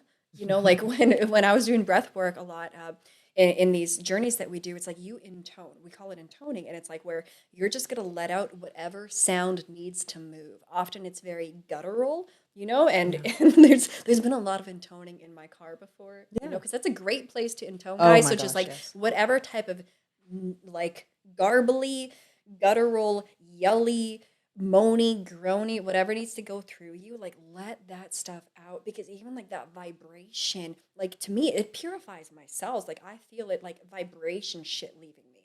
Does that make sense? It makes so much sense, and in my experience too, um, it's I find it really funny that we can become afraid of hearing our own Oh my God, you're so sounds. right. Like even alone, Yeah. like sometimes it's hard for me to go to that space, where it's just like I just need to go, ugh, Yeah. So when you get used to it, and it's empowering actually. It's primal. Yes. You gave me such a good idea we need to talk about after. Good. Okay, so yeah, so guys, shake, move, make sounds, discharge this stuff. Mhm. Okay, what next should we talk about? We're going to talk about okay, those are like kind of like your essentials. Yes. Right? Yeah. Add something of the second piece, the movement. There's got to be movement, there's got to be the basics, which is your food, We water, can't be sleep. well without any of those Right. things, guys. We Right. can't be balanced. Right. So here are just one step above. So very important things that you can incorporate to just take it to the next level. Yeah. Yeah. Yeah. Take us. Well, you start with breath work. Oh goodness. Okay, with breath work, guys. Okay, well, all of this. You got 1 minute. No, I'm just kidding. Breath work. Breath is necessary. Like we were talking, yeah. the lungs are one of the major organs of detoxification. So like your breath is very, very necessary. And I mean, to me, your breath plays into everything that we're already talking about. Like even quickly, when I'm having trouble sleeping, first thing I come to is my breath because I recognize Ivy, you're not even breathing. So what my practice is, and at any point in the day, like I'm learning because often I have a bit of an unabated breath. And a lot of people will hold their breath, whether we're holding on empty, as in I exhaled and then I pause for a long time before I inhale, or I pause my breath when my lungs are full. There's often two different types of people. Right. Have you ever looked at that? I notice it in myself where I'm like, oh, I'm not breathing. I'm Okay. a holder. You're a holder. Holder Okay. inner. Okay. So often, like if we're holding in, normally that's like I'm holding my lungs full of air and I'm just gonna hold that. It's like, what am I not ready to let go of? What am I not letting go of because I'm filling myself and I'm holding it. And then versus there's the opposite side, like myself, and I know my mother too, is like we'll exhale and then we're gonna wait for a really long time before we take our next breath. And for that side of holding breath, even though we're holding while empty, it's like, what am I not willing to experience? What am I not wanting to take in? What am I not wanting to live, right? Like, why am I not wanting and receiving, right? It's just like, I'm on empty and I'm going to stay here on empty things. You know what I mean? Wow. I don't know. Have you thought of it that way? At least No, that's my own interpretation. So beautiful, so brilliant. It makes so much sense. Okay. It's all our mind is connected to all the stuff. Everything. And still, even guys, if you're constipated, what you holding on to? Yep. What you holding on to? Because if you want to release, you literally got to release. But with breath, right? So you're holding on full, I'm holding on empty. And you even look at some of the dichotomies in our own life, Right. and both of those make sense for us, right? In our own ways of stuckness or whatever. Mm-hmm. So with breath, I mean, breath is our connection to beyond the veil. Breath is our connection with source. Breath is our connection with life. Like literally, it is our exchange with the planet. How do we breathe in opposite with the trees? They breathe in what we exhale. We inhale what they exhale. The bronchioles in our lungs literally look like trees. And God, you guys, I mean, I don't know how well y'all know me yet, but I love trees more than I love most all things. But yeah, our breath is just very, very necessary. And during this time of face muzzling for some ridiculous reasons, and I'm sorry, I don't want to be insensitive because I know that a lot of people believe that that the things over our face have been necessary, but please just be open-minded and open-hearted to, in the future, possibly learning that it was never necessary, and that it might have actually been like very contradictory and counterproductive to what we do want to happen in a healing body with a good immune system. But yeah, what do I even say about our breath? Our breath is just so necessary. Like, we need oxygen in our body, and clearly the only way that that's coming in is through our breath. Right. Our breath is truly what sustains us. Our breath helps us in detoxification. Our breath helps our nervous system. Like, when you are breathing deep into your belly, so not like shallow breath when it's coming up here, but I mean, like, if you were to put your hand basically above your Right. pelvic bone, like put your hand on where your bladder is, you want to breathe so deep that it'll move your hand. You want to breathe so deep that your whole abdomen moves. Your belly moves like how your puppy or your kitty or your baby or your child, how the breath moves in a young body, in a new body, in an animalistic body. We want our breath to fulfill us in those ways. Yeah, and for me, like, when I need to calm myself down, when I need to sleep, when I need to become more present, or not need, Yeah, choose, when you're desire, choosing want, those. Yeah. or really in any meditative practice, for me, number one is I'm always coming back to my breath. Even guys, like I had a lot of times with some very hard ayahuasca ceremonies, like in Peru, long, long time ago, and those were the most challenging moments, hours, the longest hours and hours of my life. And the number one thing, my breath. You know, with anything that's challenging in life, for me, it always number one thing, we come back to breath. And y'all, I'm so sorry I talk so fast. I don't mean to. I'll try to keep breathing more. Slow down. Anything for you to add to breath? Or is there anything that I just skipped over? Well, I'm going to just touch on pranayama. Ooh. So when you're controlling your breath and utilizing your breath in different ways, and there's many, many pranayama practices, that is linked up to that is another thing that's kind of linked up to how you do your life, right? So learning to control your breath, it just brings presence into your life too, gifts and presence, you know. So we're not going to go into all the pranayama, but there is so much. There's books on it. Again, certified health nut. He has stuff about it as well. So really important, and then it translates into real life, real moments. You know, how you are controlling your breath, where you're noticing your breath go. Yeah.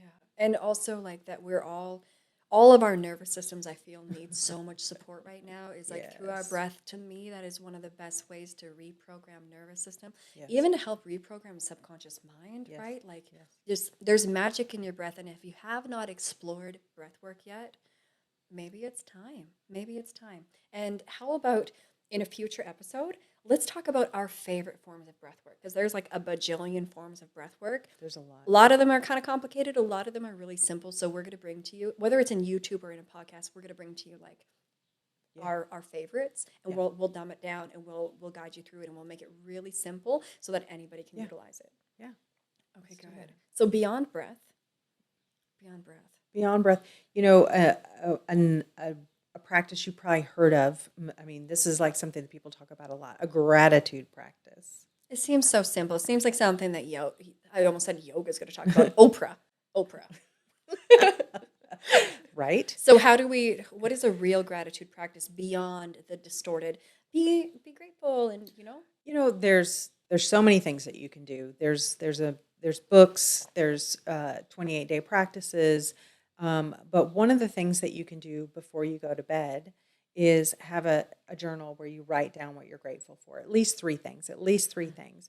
10 is better. And it could be, you know, very, very simple things, but that's the whole point, is that we tend to go through life kind of not noticing things that we can be grateful for, you know. So having a gratitude practice shifts you from victim mentality to power. It's an empowering thing, and just a connection to life, God, source, spirit, whatever, you know, resonates with you. So also when you're doing it at night before you go to bed, like say 10 to 15 minutes before you're going to bed, you're putting that into your subconscious mind. So you're building gratitude into your subconscious. That Mhm. is like a really wonderful practice for nighttime. Mhm. So, Yeah. I mean, if you can do it all day long, if you can go, I'm grateful for that, I'm grateful for that, thank you, thank you, thank you. It's, even for the hard stuff, we talked about that before, but even Yes. for the hard stuff. But, just the everyday mundane things in life, when you're grateful for them, you will receive more to be grateful for. Everything's about perception, y'all. Everything's about perception. So, Everything. yeah. So put it in your subconscious mind. You're going to wake up. You're going to feel different. Yeah. It might take a minute. It might take that 28 days to build that habit, but it's it truly is life changing. Oh yeah, and I find for myself that like often in my head I can get at war with the way things is. The way things is. God, sorry guys, English. Whether like, I spent many years at war with myself. Oh Um, gosh. and Samesies. right, is anybody listening? Have you not been at war with yourself for many, many years yet? Because there's beautiful gifts to come from that. But anytime that I feel like I'm at war with myself, I turn to gratitude. Whether it's things in my life to be grateful for, things in the world, or even aspects of myself that I can really appreciate and be grateful for. And when I feel at war with the way things are in my life, when it's whatever it is, when I come back to gratitude, right? Just like you said, to bring you out of the victim mode of like, why is this happening to me? This isn't good enough, or this or whatever. It's like, what can we actually truly be so grateful for right now? And even like if you're having problems with the partner or whoever it is, what can we be so grateful for in them? Well, right. Gratitude paints everything differently. It does. It turns those things into opportunities. Oh, yeah. It really turns them into opportunities. Like, what am I gonna learn from this? It is quite the mentality shift. And again, even how we were talking about earlier in this podcast of like if things are not right with your body, if you're like not stoked on how you're feeling, how you're looking, whatever it is, it's like our way through that is still becoming grateful. And like I've had health challenges and like struggles, and you've had health challenges and struggles, and now, looking back on those, guys, I'm so grateful for every second of the struggle, of the pain, of sometimes that felt like torture. Like I'm so grateful for it because what I learned through the process, the self-mastery that comes through growing out of the unhealthy habits and growing yourself healthy, like that process is the best process. And like it's all a story, like often we're like, oh, I don't want to do this yet because I'm still like this, or like I don't want people to see me in my unrefinedness. I'm still so much mid-process, or I'm still so much at the beginning. But it's like, girl, boy, like that is what makes the story so good. We love stories of transformation. So if you're still at the beginning of your transformation and it's like really gnarly, not nice, fucking great. Because that makes the story so much better. When you're able to, in the future, talk to people in the place of your growth and be like, and they're like, oh, but I'm so this, and that. And you're like, my friend, I see you, so was I. And they're like, no. And you're like, no, for real. And because you could do it, because you can do it, they can do it, Oh, yeah. Yeah. You have all the power. You are the power. You are the power. You are the power. Gosh, it's so true. You're in control of all this stuff. Yeah. Gosh, Yeah. that just makes me want to talk about like 12 other things. But Yeah. One thing, yeah.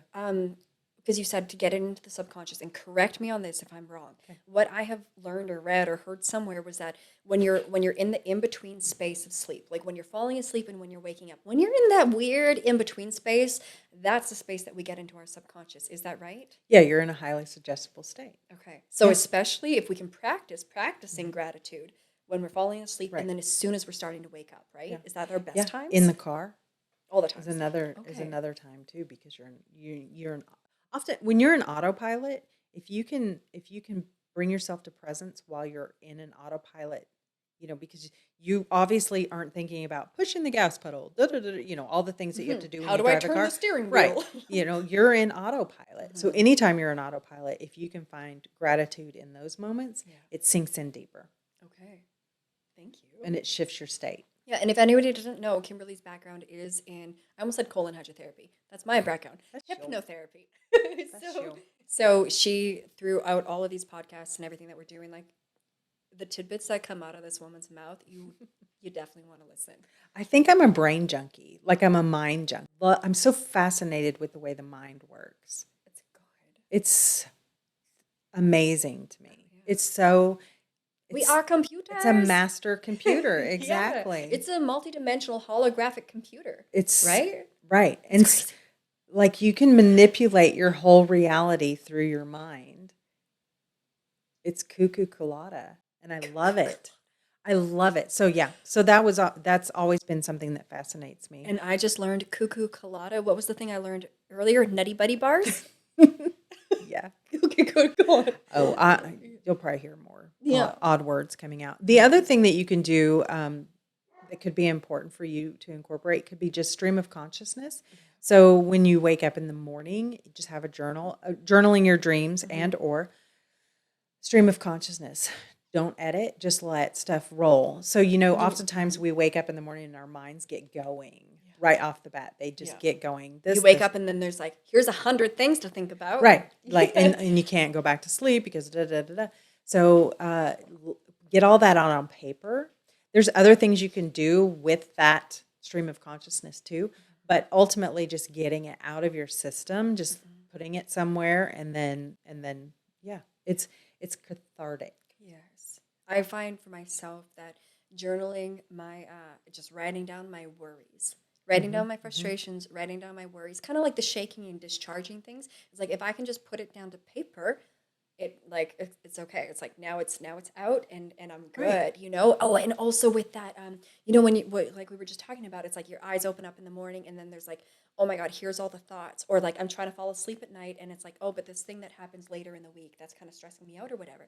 I actually like at night or early in the morning, I'll tell myself like, Ivy, there's times that you can think about that. Right now, your body needs to sleep though. So at 10 a.m. tomorrow morning, we're going to think about this thing then. And when I actually give myself a specific time and place that I'm going to spend my time thinking about the stressful thing or whatever, that really helps me. I give it a slot. I don't know if that's like a practice that people do, but it helps me It's a great not idea. think about it right now when my body actually needs sleep, Well, a lot of times when we're thinking about it, we can't do anything about it. My terminology for that, especially with my kids, is cross that bridge. Cross it when you get there. I value that so much about you. So much about you, because it's like, that's what are you going to do about it right now? Yeah, there's nada. Yeah.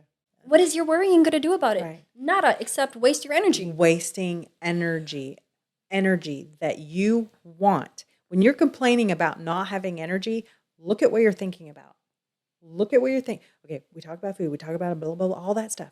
But look at what you're thinking about too, what your constant worries are. So if you can take gratitude and you can take journaling and utilize those, you can take breath work and then meditation. Yeah. You probably have heard it numerous times. I mean, everybody that is holistic is going to say meditation. Yeah. And there's a bajillion ways to meditate, guys. Bajillion. You can, honestly, like often walking for me, it's a walking meditation. That's so wonderful. That's walking's amazing. Killing two birds with one stone. Because we want the movement, guys, right? For our lymph, for our joints, for everything. And walking for me, most meditative thing, especially like walking at night. I get into the spiritual zone. That's where I go. My own meditation process on it. Super, super honest here, generally will include some plant medicine and just like silence with self and sitting and like downloading, channeling, praying. Like I got my own little thing, but I know that there's a lot of apps and tools and guided things I just don't participate in yet. Yeah, I love to lead guided meditations. So this girl's the bomb. I love to lead guided meditations. So there will be some in our Patreon. Guys, she's good. Yeah. And so there's even just music. And I got trained in transcendental meditation, which I pushed it to the side for reasons that came to my field of vision later, but it's really just focusing on a mantra. So mantras, affirmation meditations, another great thing. I've started this new practice where in the morning, I say, I am love, I am calm, I am peace, I am love, I am calm, I am peace. And that's my new meditation practice. And it is new. this is, and it's helped me already. Like it's already like making me feel calm, making me Make feel me feel peaceful. love, make me Yeah, feel peace, yeah. right? Amazing. So affirmations are great for meditation too. Mhm. Mantras also, like just a sound, like you were saying. That sound can be internal because that also creates a vibration, or it can be out loud. Um, Focusing on the breath, easy peasy, Yeah. hard, but Yeah. easy peasy Yeah. meditation. So because you are being breathed and you don't have to think about breathing, really, you just have to go back to thinking about breathing because it's an automatic thing. It's a gift that you've been given. So, you have this gift, focus on the breath.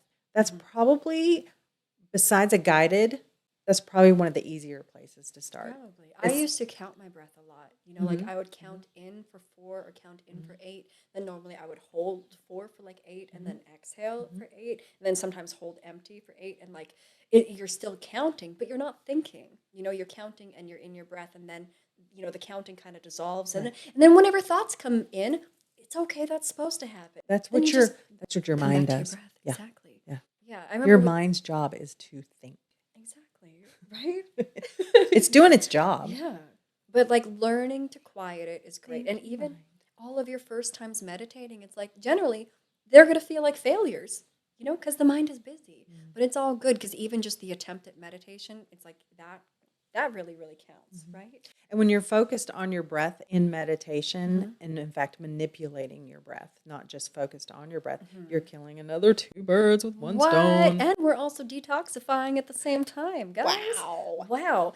Also, like for the newbies at meditations, like there's all of the special apps for it. There's all of the things Oh my on gosh, YouTube so many. for it. There's 100 bajillion things for meditation. Also, I used to like just honestly lighting a candle, sitting in front of the candle, watching the candle and breathing. That's actually a meditation thing. It's a type of meditation. What is it called? I don't know. Candle flame meditation? I think it is something Sure. like that. Okay, so guys, you can But light it a is candle. flame watching. I mean, that is a Yes, thing. like fire watch. Like, yeah. So you've got so many options. It's really just like get quiet, breathe, and practice being quiet inside. And it'll get noisy, and then we just breathe and get quiet again. Again and again, Over right? and over That's all and it over is. again. But that's the thing. It's like when you're in control of you, Yes. you expand so much. So this is all about being in complete responsibility of yourself. I Like love how you pronounce. responsibility. You guys hear that? Yeah. I Good. often spell it that way too. Oh, that's good. Responsibility. Oh, that's good. Yeah. So you are utterly responsible for you. Yeah. So when you're in that, I mean, these are things that make you more responsible. Yeah. Versus reactable, right? So do we want to be self-reactable or self-responsible, right? Because when we're reacting, right, that's just like it's just happening. It's quick, whatever's Reactivity. there. It's normal. Reactivity Yes. is normal. Breath between the event creates a response. Yes. Then we're just responding. And I wonder, is reactivity is normal? What if it's actually no, reactivity is common, responsibility is normal? Do you know what I mean? Yeah. So reactivity is a conditioned behavior, basically. Guys, we got to change that as Guys. society, and it's going to take us adults doing it and teaching our kids the good things. Hey guys. Hey, guys. Hey guys. It's so much more fun having a co-host because, like, I can get a little weird when I'm on my own, but I can't just be like, "Hey guys, Hey, guys. hey friends." Yo, dudes. Yeah. So, guys, we're gonna breathe. We're gonna be grateful. We're meditating. We're journaling. Even if you're just like, one of our dude friends that watches this podcast, like just grab a piece of paper and whatever your stressful thoughts are, just write them down. Boom, you journaled. This doesn't have to be Boom. like You you journaled. don't have to go buy a pretty journal and the matching pen and make it this thing. It's You like do if you you're can me, but okay, totally. But if we can contrast Yeah. that to make it available for everybody, it's It like is, you yeah. got a dirty Post-it note. You're gonna write on the back of it. You're gonna write down some of your stressful thoughts. You're gonna write down some things that you love about yourself. You're gonna write down some intentions for yourself. Like all of this stuff can be really simple. It's not like just the spiritual path now. It's like these types of tactics and tools are available for all of us, and there's so many ways to actually execute it. Yeah. So how can we take all of this now to an extra mile? the extra mile. The extra mile. So here's some really, really amazing things that can have a huge impact really quickly.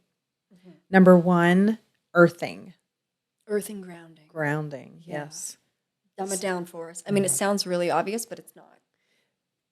It's really taking your shoes off Touch the earth with your bare and skin. touching the earth with your bare skin. It doesn't have to be your feet. It can be your hands. It can be your butt. It can be your thighs. It can be like just literally like the body needs to touch the earth. We were never meant to be beings that barely touch the earth. You know, like in a lot of indigenous cultures, oh God, I was just going to say that their children don't touch the ground until they're like 6 months old. Okay, so this is not the point I'm trying to make. I'm so sorry. That has to do with wearing your child for attachment parenting. Okay, scratch So all that's that like a out. skin to skin thing. That's a skin to skin thing and nurturing a thing. human connection Yes. thing. But Yeah, I so just vital. my wires got crossed in my brain. So That's all right. continue. That's all right. Grounding. Grounding. Yeah, earthing. Simple, simple, simple. Just go outside with your shoes off. And Yeah. and if you want to strengthen your feet in that, Yeah, which we do. yeah, Yeah. go walk on river rocks. It's That's really good. strengthening for your feet. You got problems with your feet? Mhm. We could talk about feet for a long time, but go stand on some smooth rocks, not the rocks. Okay, so we don't have like if somebody doesn't have a river near them, does gravel on the side of the road work? As Don't long hurt as yourself, but as give l- yourself yeah, sensation. as long as it's not those edgy rocks. You can go to a craft store. You can buy like 3 little bags of rocks. Make yourself a little like a litter box of rocks and just stand in it. That's great. Seriously. So what you would do is make a little box, put it in your yard Yeah. because you want to have the earth under it, Oh. and then just stand on it. Okay, so this isn't in your home. You could do it in your home. But why not have it on the earth outside? That's what I 'Cause thought for of like when I greatest started talking. I conductivity, was right? like, yeah. That's So, brilliant. so you're getting so grounding. Then we have forest bathing. Oh yeah, guys, forest bathing. And this is something I've never done, but This is something we're going to do soon together. Yeah. Make a video. yeah, Okay. forest bathing. I understand it to be going into the forest. Yeah. And taking in the trees. Yeah. And looking at the trees and maybe touching the trees and the ground. Are you barefoot? Okay, guys, so I'm going to take over this part of this. Go, girl. Okay. So my name is literally Ivy Rose. I got a thing for plants. I'm just like, there's just that connection that just comes with me as a person. But being in the forest, like, so trees are kind of like our ancestors. You know, like trees are they're very sacred on this planet. There's something extremely magical about trees. And you know how trees have their canopy above? Well, it's very much a thing of as above, as so below. So the big, like, branch system tree, I don't know the words for it because this is all just intuitive that comes out of me. I haven't studied Sounds like it. it. But then the root system on the bottom is just as vast and large. Right, And it is. as high as the tree is and as wide as the tree is, the root system is deep and wide as well. So when you're like underneath a tree, really energetically, I need both of my hands for this. If we've got all the roots and we've got all the branches and everything, it's like energetically we are truly like encapsulated within this wisdom and the energetics of a tree. But then when we're in the forest, it's like all of the tree root systems, they all interact and communicate together, as well as all of the branch systems. But then we're also going to think of all of the sentient beings that are housed in these trees and that, you know, it's an ecosystem. So like everything is working together. But like when we're in the forest and we're in the sounds of the forest and we're in the energy of the forest and like the negative ions are actually a positive thing, a good thing, that it's very, very refreshing for our bodies, for our minds, for our souls on all levels. And then get this is going to actually ties back in with the lymphatic system. Well, also, sorry, when you're in the forest, get barefoot. Do touch some trees, even if it's weird for you at first. If it's weird for you at first, just go barefoot, stand at the base of the tree and just touch the tree. And like you can feel the trees. You can feel the energy in your hands. Literally, you can communicate with the trees. And I'm so sorry. And also, you're welcome that I'm going this woo-woo with it. But it truly is like you can communicate with them in this way. And get this, like in like tribes of people and stuff, like how they actually dry skin their brush and move their lymphatic system, other than, you know, they're people that are always grounding themselves and always moving lymph. But, you know, like when you imagine you're naked and you're like walking through the forest and there's trees and stuff. touching Oh, you. They're yeah. really, really lightly touching you. That actually moves your lymphatic system. So if you ever go for a Wow. professional lymphatic massage, it's going to be like they're just barely touching you and tickling you because the lymphatic system, like I said earlier, is just like right beneath the Yeah. skin. Yeah. So definitely like there is something so decompressing and so balancing for the nervous system to get yourself in a forest. And where we are in Tennessee, we've Oh my got gosh. like such lush forest because we are subtropical here. So we are going to get Mm-hmm. into the forest very, very soon. But guys, whatever type of forests you have or whatever types of trees and like that form of life you have, like definitely if you don't have any connection with it yet, there's probably some really beautiful connection to be had if you go and immerse yourself in that environment. Yep. Okay, spiel over. Also, water. So, water again. So, we're talking about immersing yourself in water or your feet, even like Yes. foot soaks. And so Feet here are we soaks, talking feet. both work for me. Feet, foot. I think it's called a foot soak, but technically it's a feet soak. I know. Yeah. And so are we talking right now like in nature, like natural water, or are we talking at home in a bathtub? Can be either way. Yes. I mean, get yourself in natural water if you can, but then there's Right. always like there's a parasite, issue often. And like there's, there are some disadvantages of being in some waters. Yeah. So be smart. Epsom salts Yeah. on your feet, Epsom Yes. salts in your bath. For you guys out there, when you're done chopping wood, come inside, get a bath. We have all the masculine stereotypes here. So, okay. So, yeah. So, with your bath, Or fixing your car. yeah, fix your car, change that oil, chop the wood, grill on the barbecue. Yeah. And guys, if we're over masculating things, we're so sorry. No, We love everyone. Yeah, it's true. Yeah. But I mean, immersing yourself in water is just, find gratitude for the water. It cleans you, it hydrates you.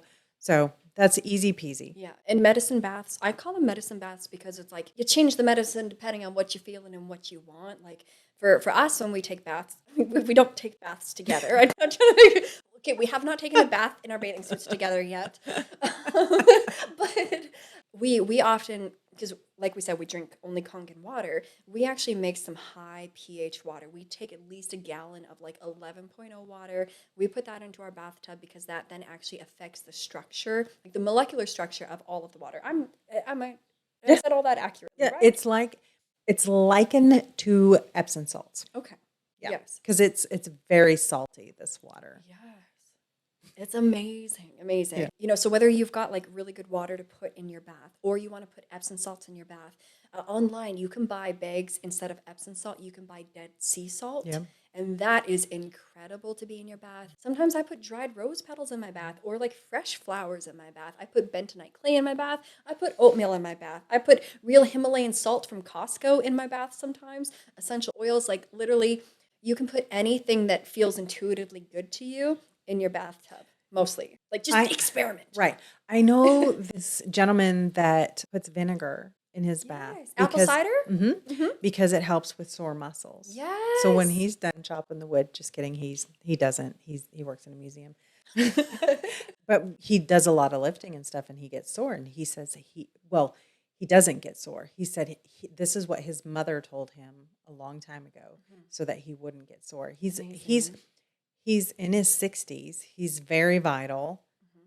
He probably doesn't eat the way we would want him to, but this is his medicine. It's apple cider vinegar in his bath.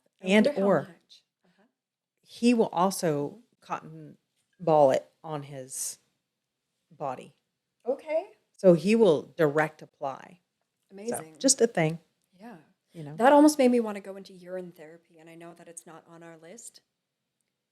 Okay. If you could see my eyes right now. Which some of you probably could. What? I haven't seen you look at me like that yet. Yeah. Okay, so we'll go into urine therapy in another episode. Once you're detoxified, it can actually be very, very harmonious for the body to actually drink or bathe your own urine. We'll go into that another time. And maybe I've tried it. We'll go into that another time. No, my grandmother would say if you had an earache to put baby urine in your ear to cure an earache. Really? Mm-hmm. Really? Yeah. So this is this is maybe old wives' tale stuff too, but there's a lot of truth in that stuff too. Yeah. Okay. Another episode, though, we will deeply explore urine therapy. I'm going to convince her to try it because I know I can convince you to try it. It's terrible. Terrible. I know. Okay. You're so terrible, another one, Muriel. Muriel. For Muriel's wedding? That's what my girlfriend says. Yeah. Okay. Awesome. You're terrible, Muriel. Okay, yeah, for Muriel's wedding, of course. Okay, so, and also, like, you don't have to do a full-on bath, like, foot soaks. Incredible. So that could just be, like, you have a bucket that your feet fit in. Yep. Fill it full of hot water. Put some medicine-type stuff in it, like any of those things that we just said. Get your feet in there, be in there. And also, with a medicine bath or anything, like, at least 20 minutes to 40 minutes, like, at least that chunk of time. Yeah? Ooh. Let me add something to that. Do. For medicine bath, as hot as you can go, you want to sweat. But then also there's ice baths. I won't do it. I was in a cold plunge today. Okay. So I actually love it. It's if you have inflammatory issues, ice bath. It takes a minute to get used to. I mean, I'm not just talking about it takes a minute to get used to in it because it's kind of horrible when you're in it sometimes. But sometimes when you get out, the sky is more blue and your body is more like woke. So I want to go with you one day. I want to go try that one day because the Canadian in me is like, you want me to be that cold? I've spent so much of my life being in like literally minus 60 degrees Fahrenheit. Like, I don't want to go cold plunge. No, I don't like to be. I really don't like to be cold. Is it like the type of thing that makes you angry while you're doing it? No. Okay. You let out a big guttural sound as you submerge yourself. And today I was probably in it for about 6 minutes. Holy crap. Yeah. Is it like cryotherapy but different? Have you cryotheraped? I've never cryotheraped. We should go cryotherapy together. Right. We should try out different things around town and create content out of it. Totally. Okay, guys, we'll be doing that. Good. Okay, so get in your medicine baths, whatever form fits for you. What else? What else is going to help these folks? Saunas go with that very, very well. Since we're talking cold plunge. With my skin situation going on, I need to be careful with sweating at this time. So I'm not a sauna person right now, but we live in Tennessee, and Tennessee is a sauna. It can be a sauna. But you love the sauna. I do love the sauna. Yeah. And then right after the sauna, I go into the cold plunge. So you can create a sauna at home with a hot bath or a heating pad and just bundle yourself up, maybe wrap a towel around, to absorb the sweat and stuff. But you can create your own sauna. Sauna is very like purging for the body, right? Because when you're sweating that much, remember when we're talking about, right, one major organ of detoxification is your skin. So like you want your skin to be sweating out stuff, but make sure if you were doing something like a sauna to sweat, make sure that you were on your water game and you're like extra hydrating because sweating like that, especially if you're also going to hot yoga or you're also working in the yard or you're also, doing anything that's going to create a lot of sweat, like water now that it's summertime, my friends. Right. Yeah. Okay, so sauna yourself. Oh, with that, guys, well, I probably, maybe this would have actually been in some earlier part, but still while we're talking detoxification, while we're talking these days about like, right, we're concerned about what we might be breathing in, we're maybe concerned about germs or whatever we're concerned about, is that having a neti pot is very, very, very valuable because our nose is a filter. Like even why we don't want to mouth breathe, we want to nose breathe. Were you and I watching somebody talk about this recently? When we did breath work. Oh yeah, thank you. So guys, when we're breathing through our mouth, there's no filter. That air is going straight into your lungs, and then once it's in your lungs, it's exchanging in your blood.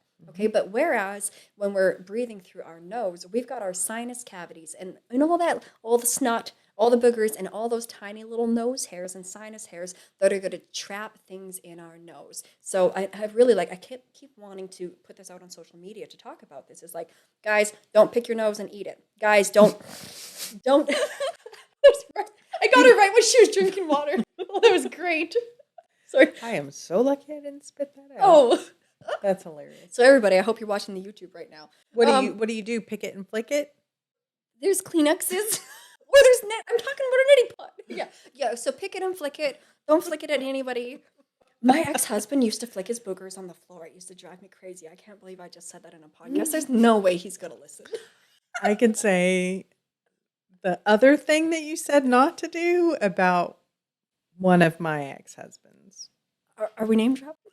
No name dropping, but It's not a delicacy. No, okay. So because our nose is filtering out whatever things are in the air, whatever things might be being shedded off of whatever, like we don't Yeah. know. So do not like snort your snot back and swallow it. No, I know it No, sounds so people do silly to that. say, No, but I know. I I know. do that. Doesn't everybody do that from time to time? Like If you have to, I know, but even like though. yeah. Oh, totally. And even some people, like when they're sick, when you're coughing up phlegm, for some people, because you're coughing up phlegm out of your lungs, right? And your lungs, like you want to get that stuff out of your mouth. But a lot of people actually cough it up and then swallow it back down. And once you swallow it back down, it's like, well, now that shit's becoming a part of you. It's inside of your body, in your digestive tract to be absorbed. Oh, I'm sorry. I'm making your face feel so gross. You didn't know that we were going to get into some gross shit right now. But Boogies.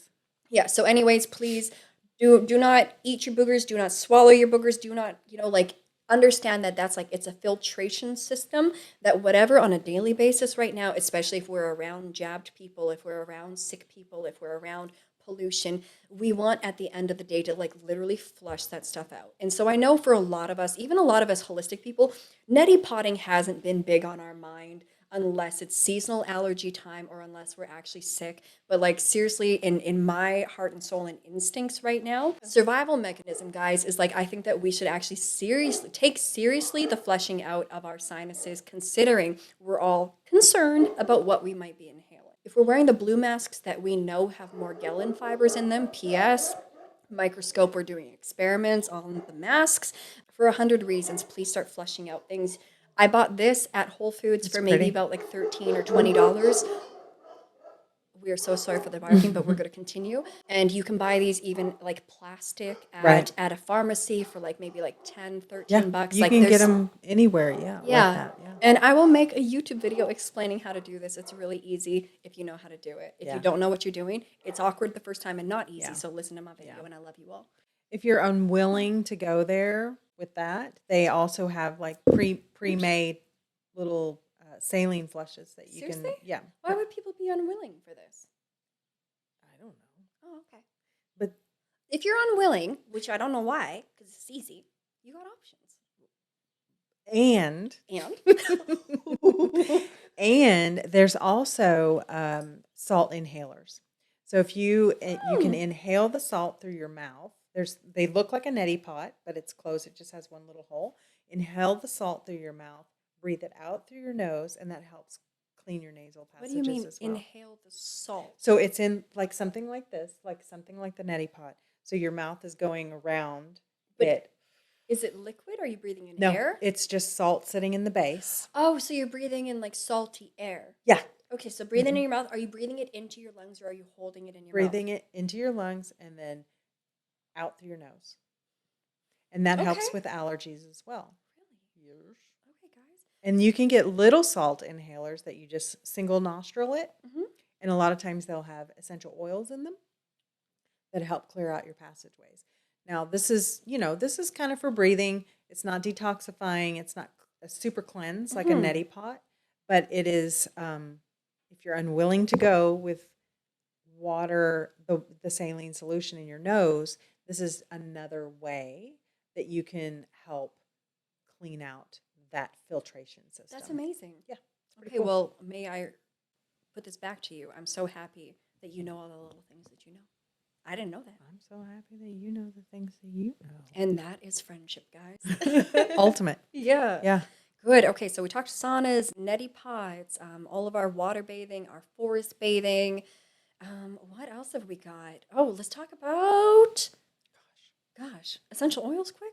Essential oils, that's easy. That's quick. Yeah. Go ahead. There's combinations of oils that can enhance your life experience. So, for instance, I have a friend that makes oil blends, and this one for anxiety that she makes, I am addicted to it. It's so calming. Well, that's the whole point, right? You can get essential oils that help you sleep. You can diffuse them. You can roll them on as long as there's a carrier oil. You can use them for children, but you'd want to add extra carrier oil. And there are some that you wouldn't want to use on children, but when you use them on a child, you would use it on the bottom of their foot. And or in the belly button. Oh, I did not know Yeah, that. best ways to get your essential oils into a child, and like Kimberly said, like always carry your oils because we want them Right. diluted, and always check. Like we want to be using highest quality Right. essential oils as we Right. can. We Right. want to be using ones that are certified, therapeutic grade. But for children, bottoms of the feet or in the belly button, those are the quickest ways Neat. into the Oh, body, isn't it? well, yeah. And because, there is fragrance oils, Yes, that's not the stuff we're ever talking about, guys. poison. And then there are essential oils that are made from real whole products Yeah. real whole plants, Yeah. actually, So like not just the products. plants are basically distilled, Yep. and then the oils that are removed from them are then Mhm. like, filtered or whatever, put Mhm. into our gorgeous little bottles. Yeah. And these are very therapeutic. There's aromatherapists. Yeah.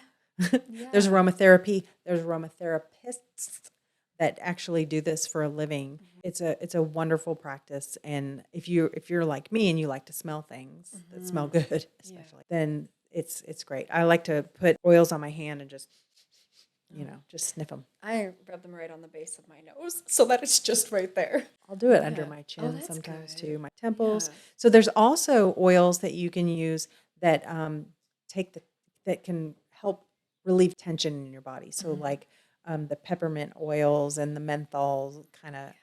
I don't know what that oil is, but it's sort of like a menthol, camphor, stuff Yeah. like that that can help, like a muscle rub, Yeah. Oh, that are yeah. essential oils. Yeah. No, and there's, I mean, like in the natural world, there are solutions and remedies for everything. Mama Gaia provides remedy for Yeah. everything. And so, like essential oils, it's like, oh, they smell really nice. But, like, literally, when you're buying the good grade of oils, it's like that's medicine. Mhm. Medicine that can be used topically, internally, nasally, through Yep. the air, like Yep. in so many different ways. Yep. You want to be smart with them, you want to be intelligent with them, you want to be minimal with them, but it's such an important self practice. When I was really on my spiritual journey, like when it really took off, it's like I had this bottle of vetiver, and also vetiver's so amazing, so grounding, especially for anxiety, children with autism, ADD, ADHD, and things like that. And it's like this bottle of vetiver, because it's a sticky, thick oil. It got so sandy, and it's like it took like what, it went like on the journey with me. And so Mm. sometimes it's like you find certain things that are just they're very sacred little medicinal Yeah. things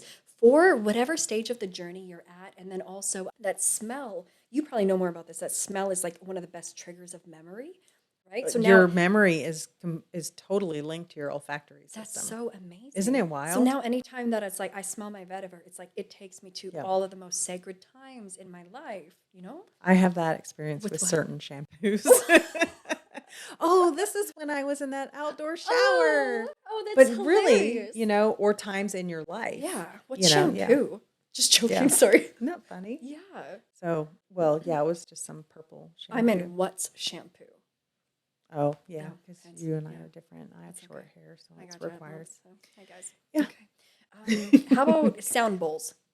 Sound bowls, Oh God. that's a vibrational thing. Hmm. So again, that's where you're letting like a vibration resonate in your body. There's sound bowls that are linked to the chakra systems, your energy systems.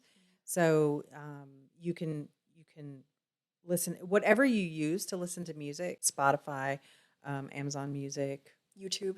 Anything? YouTube, Yeah. whatever. You can find sound bowl. Then go healing sound bowl music. Yeah, Search that. You'll yeah, find beautiful yeah. things. Also, you can buy sound bowls to play with at You home. They can can. be like, I don't know where our examples are. You want to play it while I'm talking? This is a brass, I think it's a brass Tibetan singing is bowl a that I picked up Tibetan. years ago.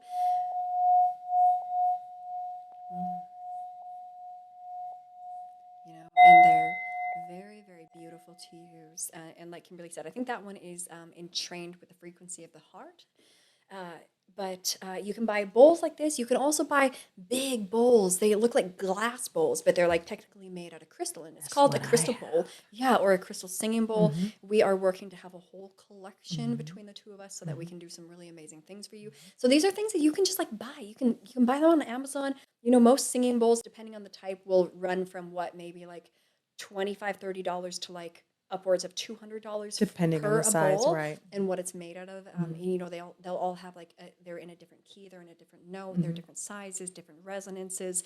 But some very it's just really it's magical. Yeah, So and like if you don't yeah. own one, regardless of who you are, even if you're the gentleman right now that has cellulite, you're hairy, you're chopping wood and you're working on your car or whatever, like it's like even you.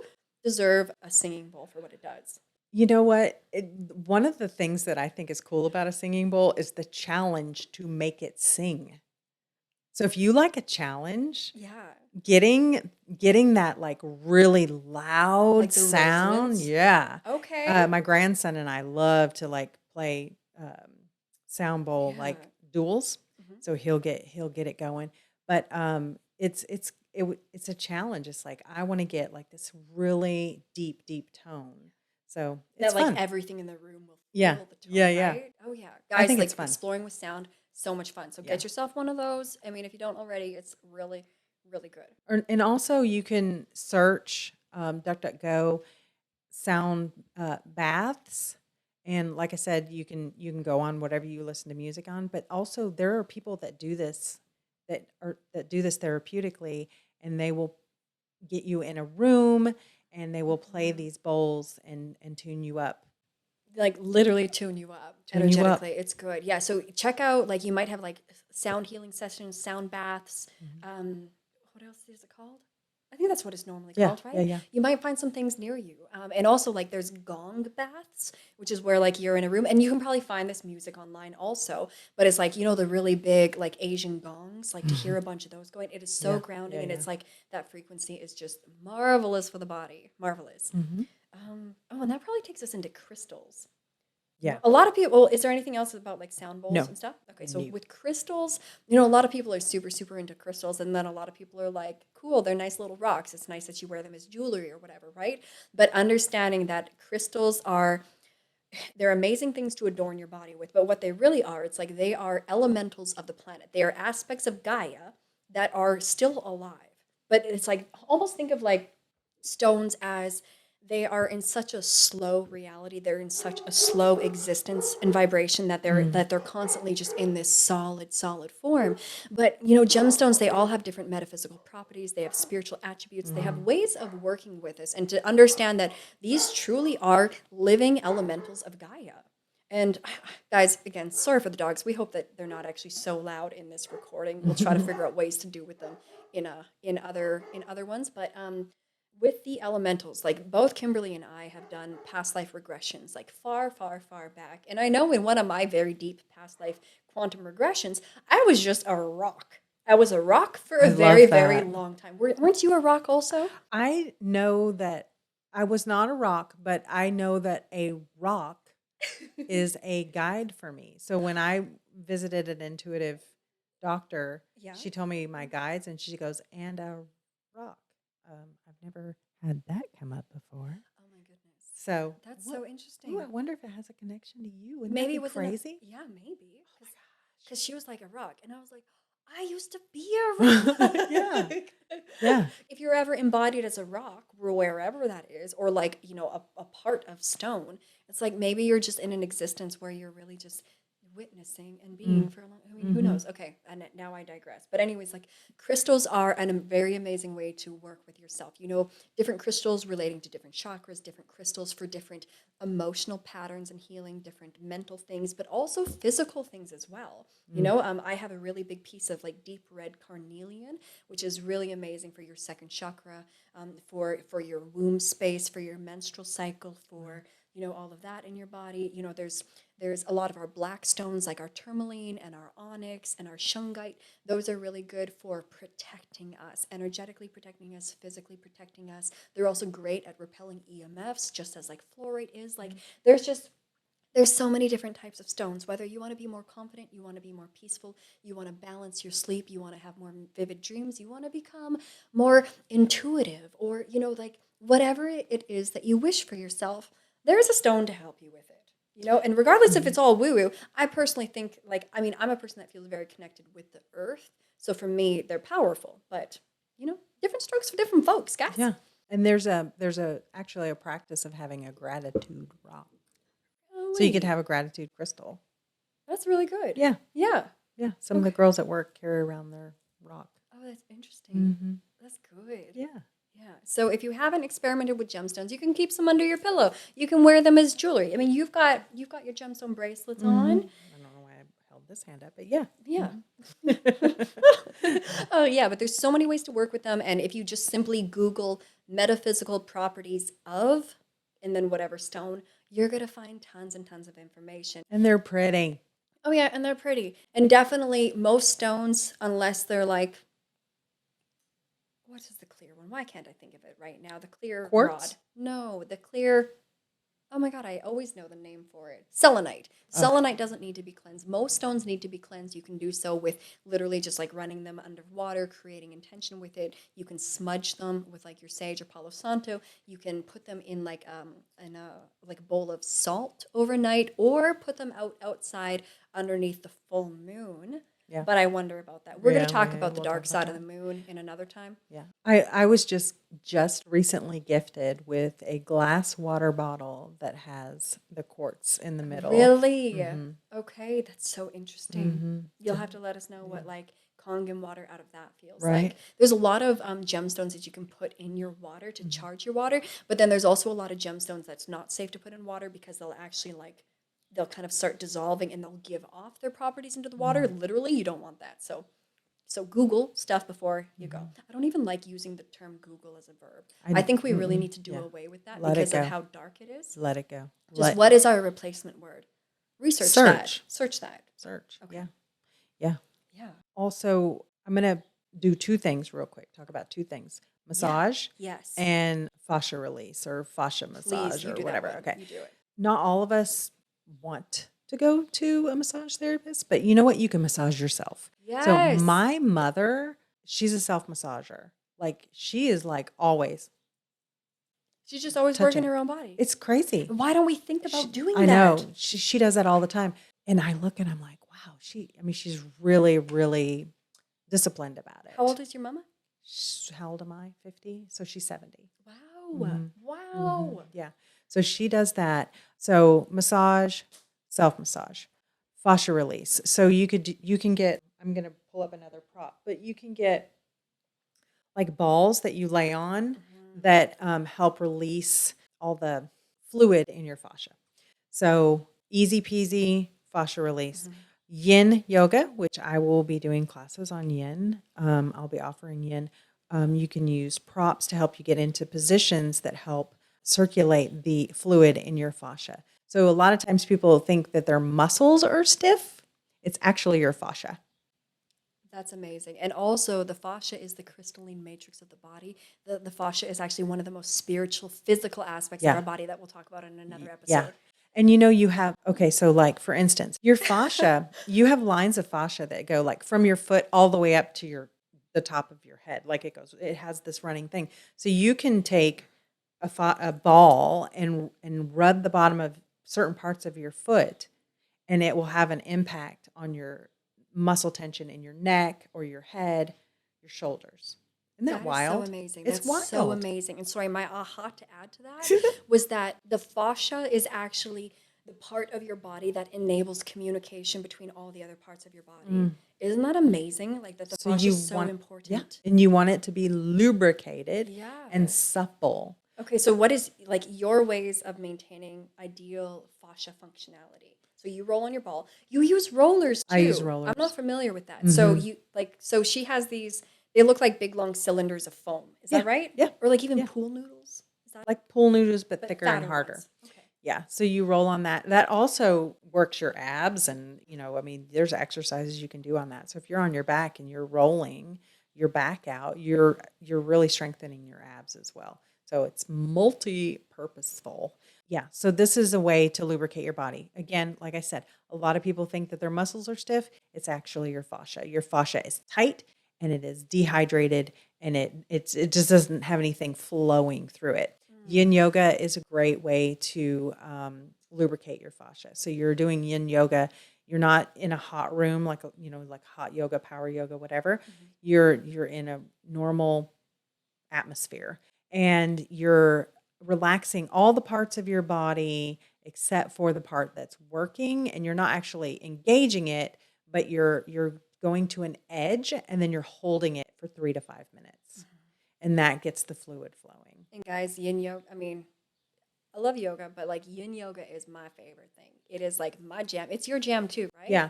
And it's so underrated, and people that do power yoga every day or power yoga all the time, they're really missing out Mhm. on this piece because they're stretching their muscles, but they're not working with their fascia.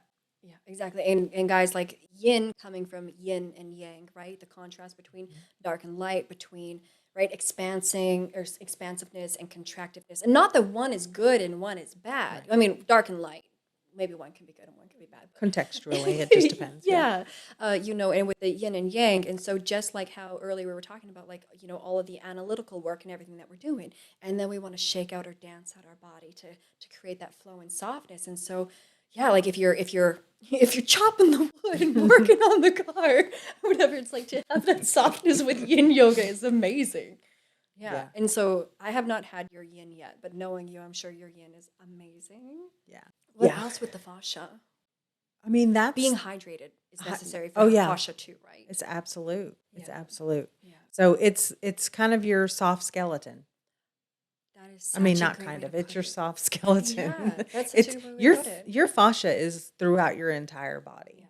And so It your holds everything in. Yes. So your fascia is underneath your skin on Mhm. top of your muscles. Mhm. Underneath your skin, underneath adipose, like fat tissue generally Mhm. on top of muscles, right? Mhm. Yeah, and so it is such a sacred part of the body. Mhm. And oh, you just reminded me. I bought, I've got a gua sha for my face. Mhm. Like it's jade, and it's like this jade, kind of like almost like a scraper, like that Mhm. you can like Mhm. rub on your face to really like work the muscles in the fascia in your face. But then I also have this one. It's stainless steel and it's kind of curved like a boomerang, but Yeah. it's soft edges, but it's big enough that I should have grabbed it to show, but I actually like use it to work the fascia Right. here in the body. But it's a little bit hard to do on yourself. You kind of got to get the knack of it, and I'm Yeah. working on getting the knack Well, of it. there's people that do fascia blasting. Fascia blasting. Yeah. Fascia So blasting. cellulite Okay. is has I can't speak to it that well, but I just know it has something to do with the fascia. Mhm. And so when you're doing fascia blasting, so when you're breaking it down, like getting Mhm. that movement of fluid and stuff, you're helping eliminate cellulite as well. Oh, amazing. Hmm. Right. And then your And lymphatic tightening your system skin. is going to help break down the Right. cellulite, which is why also dry skin brushing helps with the cellulite so much. Because then I guess you equal pooping out your cellulite. Also, in our fat cells. So if we've got a lot of fat cells. I mean, everybody's got so many fat cells, but Yeah. if our fat cells are full, generally because we're toxic, because our body's going to store toxicity in the fat cells, I just want to add that in here since it's relative. So, reducing the fat cells, reducing the cellulite, working our fascia, with all of that, we want to be super hydrated if we're doing any of this body work because we're stimulating a detoxification Mm-hmm. process in Yeah. our cells. Like, yeah, we weren't planning on talking about this, but I think it's necessary. Yeah, it is. Yeah. So, like, if you're doing any of this body work, spiritual work, emotional work that we're talking about, water, water, water, make sure you're pooping because, like, we need to be able to move this stuff, not just like work our muscles, work our fascia, work our lymph, and then just start cycling whatever we're already Right. toxic of. It's like now we want to remove that out of the body. So, water, Yeah. water, water, saunaing, Yeah. pooping, colonics, enemas, and of course, colonics and enemas belong in this conversation, but you guys have already heard me talk about it. And if you haven't, go check out past episodes. But yeah, fascia is so precious. And like, Mhm. I think we probably all have a fascia issue right now. Wouldn't you say, like, a majority of all people? Yeah, because we literally think it's our muscles, and so Yeah. then we don't do anything about it. And we're so just tense and we're used to being tense. That And stiffness. yeah. Yeah. And Mhm. so like even if we're tense, we're stressed or whatever, so we're gonna reach for the marijuana, or we're gonna reach for the wine, or we're gonna reach for the meditation, or we're gonna reach for any of that. And it's still like those things still aren't actually going to soften the fascia. Right. So even if we Exactly. have these certain self-care methods to recognize that, it's like we also have to like go deeper into the body and help the body. Yep. Yeah. Truly. Yeah. Oh, and with that, on the topic of fascia, I want to quickly, and this kind of ties into lymph again, is Oh yeah. okay, guys. Honest engine here. My bladder is so full that's why my leg is up because I'm trying to conceal my big bladder and moving is hard right now. But we get that because we drink a lot of water. Yep. So cupping therapy. This is something that you can go get done professionally, but you can also just buy these things to have them at home.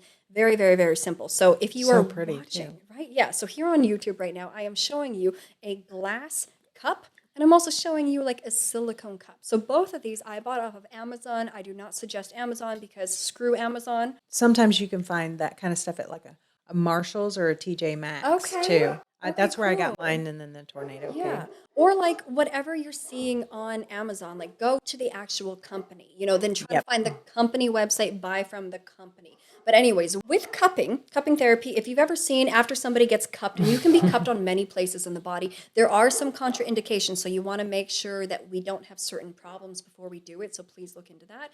But normally you'll see that somebody's been cupping because it'll look like they have these big circular hickeys on their body, back of the neck, on their backs, on their Yep. bellies, wherever. Like it's very noticeable where you're like, what? You're just Yeah. going out like that? And you're like, no, I was cupped. Yeah. you know? That first time I saw it was when I was a CrossFitter, Okay. and I go, And you're like, big hickeys everywhere. What is this person "What the doing? heck?" Yeah. Mhm. So with it, and so I'm kind of doing it to my knee You, right now.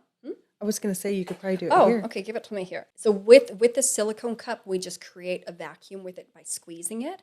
With a glass cup, we actually use fire. And there's also a third type that kind of has a suction thing attached to it. You can do all these yourself.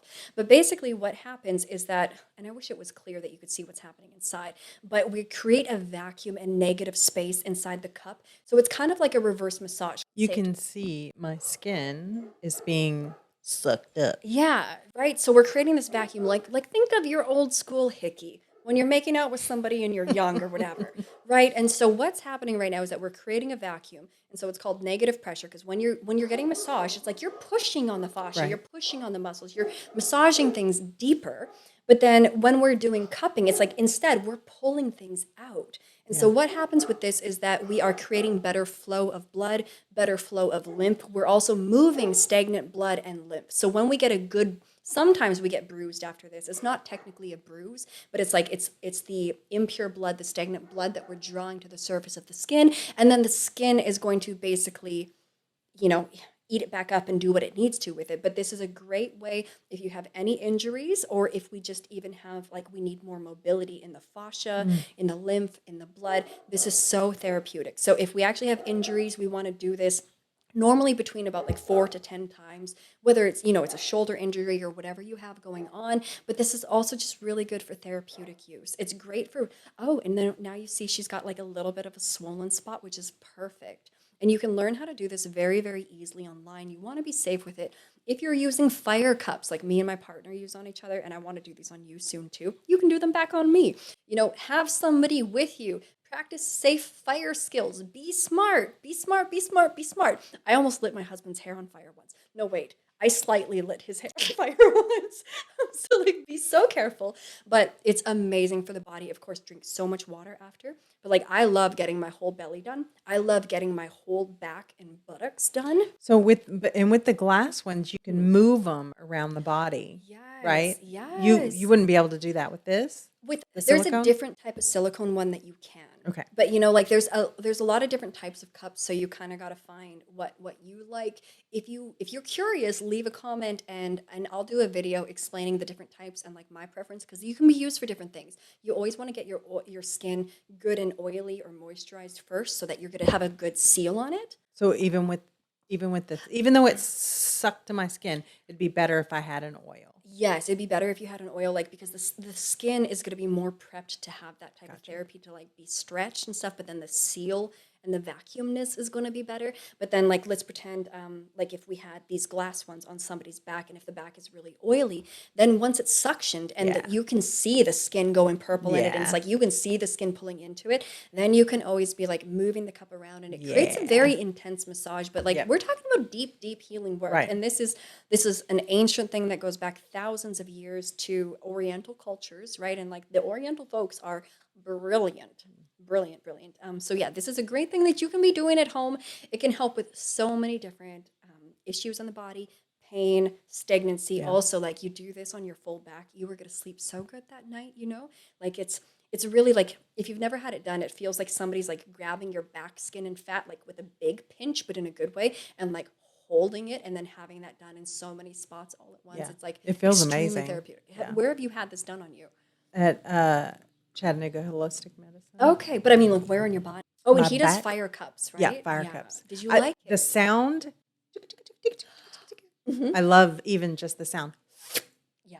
Yeah, I loved it. Uh-huh. I loved it. I especially love when it moves around my back and it just starts. Like my upper shoulders, Uh-huh. right right here, Yeah. upper shoulders. That is my favorite place. Okay. Okay, good. Have you ever had it done on your butt cheeks? Not trying to talk about butts, but like we all carry, I think, a lot of tension in our butts. If you're a hard ass like me or tight ass, is that what it's called? I don't know. But Yeah, like your butt no, I cheeks feel haven't. amazing. No, If you want, I'll do your butt cheeks one day. that sounds If amazing. that's not too weird. Nothing is too weird when you're healing your body. So you go to drink urine? I will consider this. I do know, that guy that got trapped in those rocks, and The he, cut off his arm guy? The yeah, 127 hours guy? yeah, Yeah. and he had to drink his own urine. Thank goodness he didn't waste his urine, No kidding, right? right? Yeah. Supposedly, your urine is supposed to be made like your kidneys are the perfect laboratory to make whatever your body needs in your own urine. But that's only if you're like eating super clean and all of that. Yeah.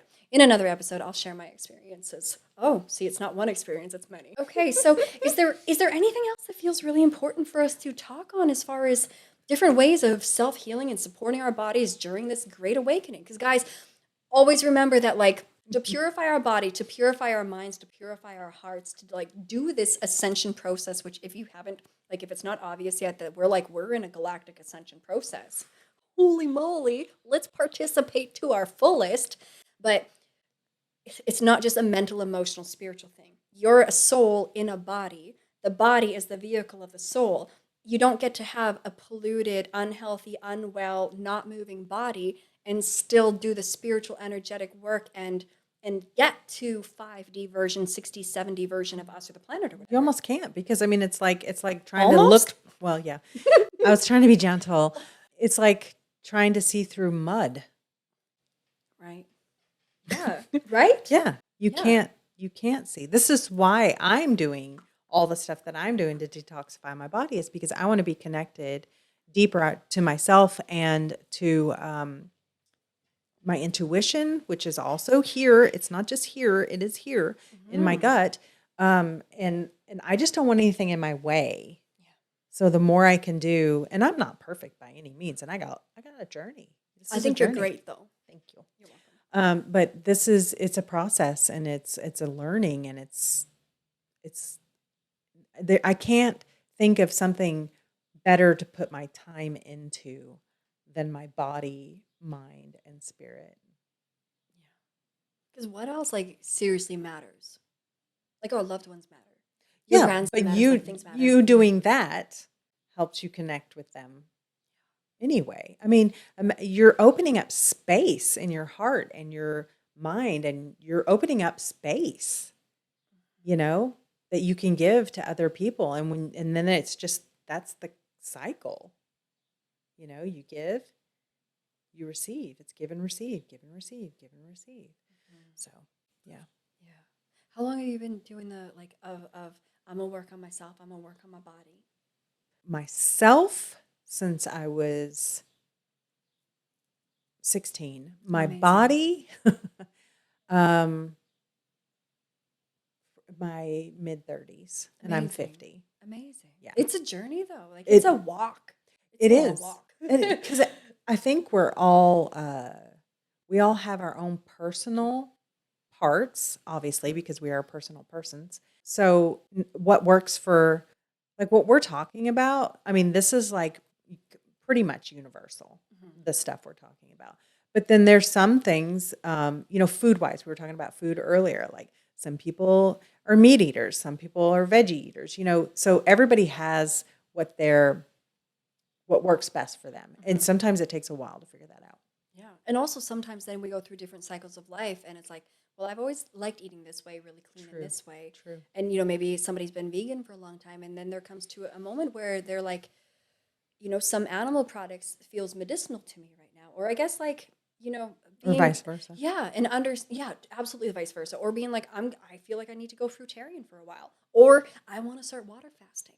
Or whatever it is, right? So to understand, even if you've been like comfortable in a chapter, we might be in a time where it's like, oh, the chapter's changing. I didn't expect it to, but cool. Right. Yeah. So last thing I think we want to show you guys before we forgot is like, did we talk about acupuncture? I don't think we did. So you can go to somebody and get acupuncture or acupressure, and those are all like super valid, amazing, again, like oriental therapies that are just rooted in brilliance. But I showed Kimberly this earlier because I bought one of these mats like last year sometime, and it has just It's been. terrifying. Oh, really? Okay, so I bought this off of Amazon. They've got expensive ones. I opted for like the 20 something dollar one, Yeah. maybe $32. I think it was like 25. And there's also a neck pillow that goes with it. And God, please forgive all the cat hair on it, but I'm an animal lover. But this to lay on, it's like this pokey poke. Oh, for the people that are only listening and not watching, I'm holding up one of those, like it's like a 1.5 by 2.5 foot little pad that you can lay on, and it's got all of these pokey things on it. A lot of Like pokey think things. of soccer cleats, like you're laying on a whole bunch of soccer A cleats. lot of soccer Or cleats. golf cleats. Are golf cleats? Soccer cleats. So Ice climbing. ice Cleats. climbing things. Yeah. So whether you're laying on this, whether you're standing on it with your feet, because I've had itchy skin, without wanting to scratch it, I even like just push it into my skin. And I know that that sounds weird, but like a mat like this is really amazing for your nervous system. Like when I'm feeling like overwhelmed or really a lot of tension in my body, I will get naked and I will lay on this, and like I just feel like my whole body, like my whole nervous system starts doing stuff, and I almost feel like really hot in it, and it's really interesting. That's going to be my next purchase. Yes, Yep. absolutely. I mean, we're there's so many other things we could talk about. Yeah. I mean, there's so many holistic solutions, so many self-care Yeah. things that you can do. Just do things that bring you joy. Yeah. I- Experiment with new things Yeah, too. yeah. And wherever you can add laughter into your life, do that. Like Absolutely. if you tell jokes, whatever. I mean, just like laugh more. Sometimes fake laughing until you laugh really works too. Like forcing yourself to smile, and it actually makes you happy. Yeah. Yeah. Because it's muscle memory in your face, Yeah, guys. and it has an impact on your chemistry in your body. So anything that has an impact on the chemistry in your body is, it could go one way or the other. And So everything impacts the chemistry in your body down Yeah, to your thoughts. that's So everything's affecting you. the truth of all truths. So do stuff that brings you joy.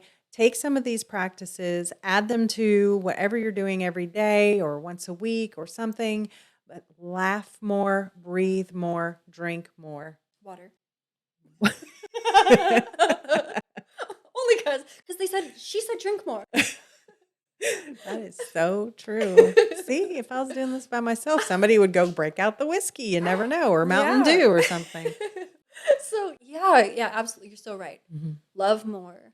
Love the more. things around you more. Love the people around you more. Like may we show our love for each other more, and our appreciation and our gratitude, and know that like in our connection. And like you guys know that I'm really introverted, so this whole past year I'm like, yeah, I get to be so introverted. Yeah.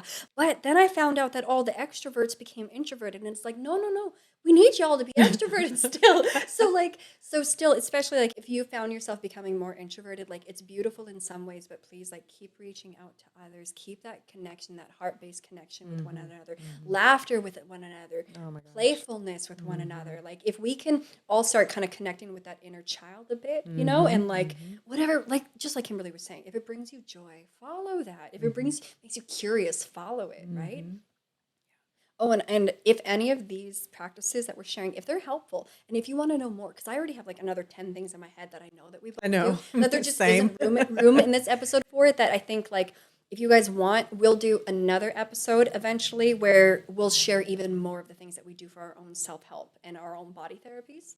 Yeah, and if there's something you want to know more about, put it in the comments, email us, and then maybe we could just expound on it. Exactly. Because this is such a long episode. We thought this was going to be an hour, guys, and we're so long. So we love you all so much. Like we hope that there was a lot of good takeaways in this for you.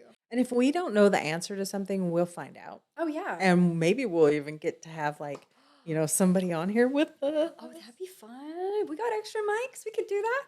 Yeah. That'd be Yeah. good.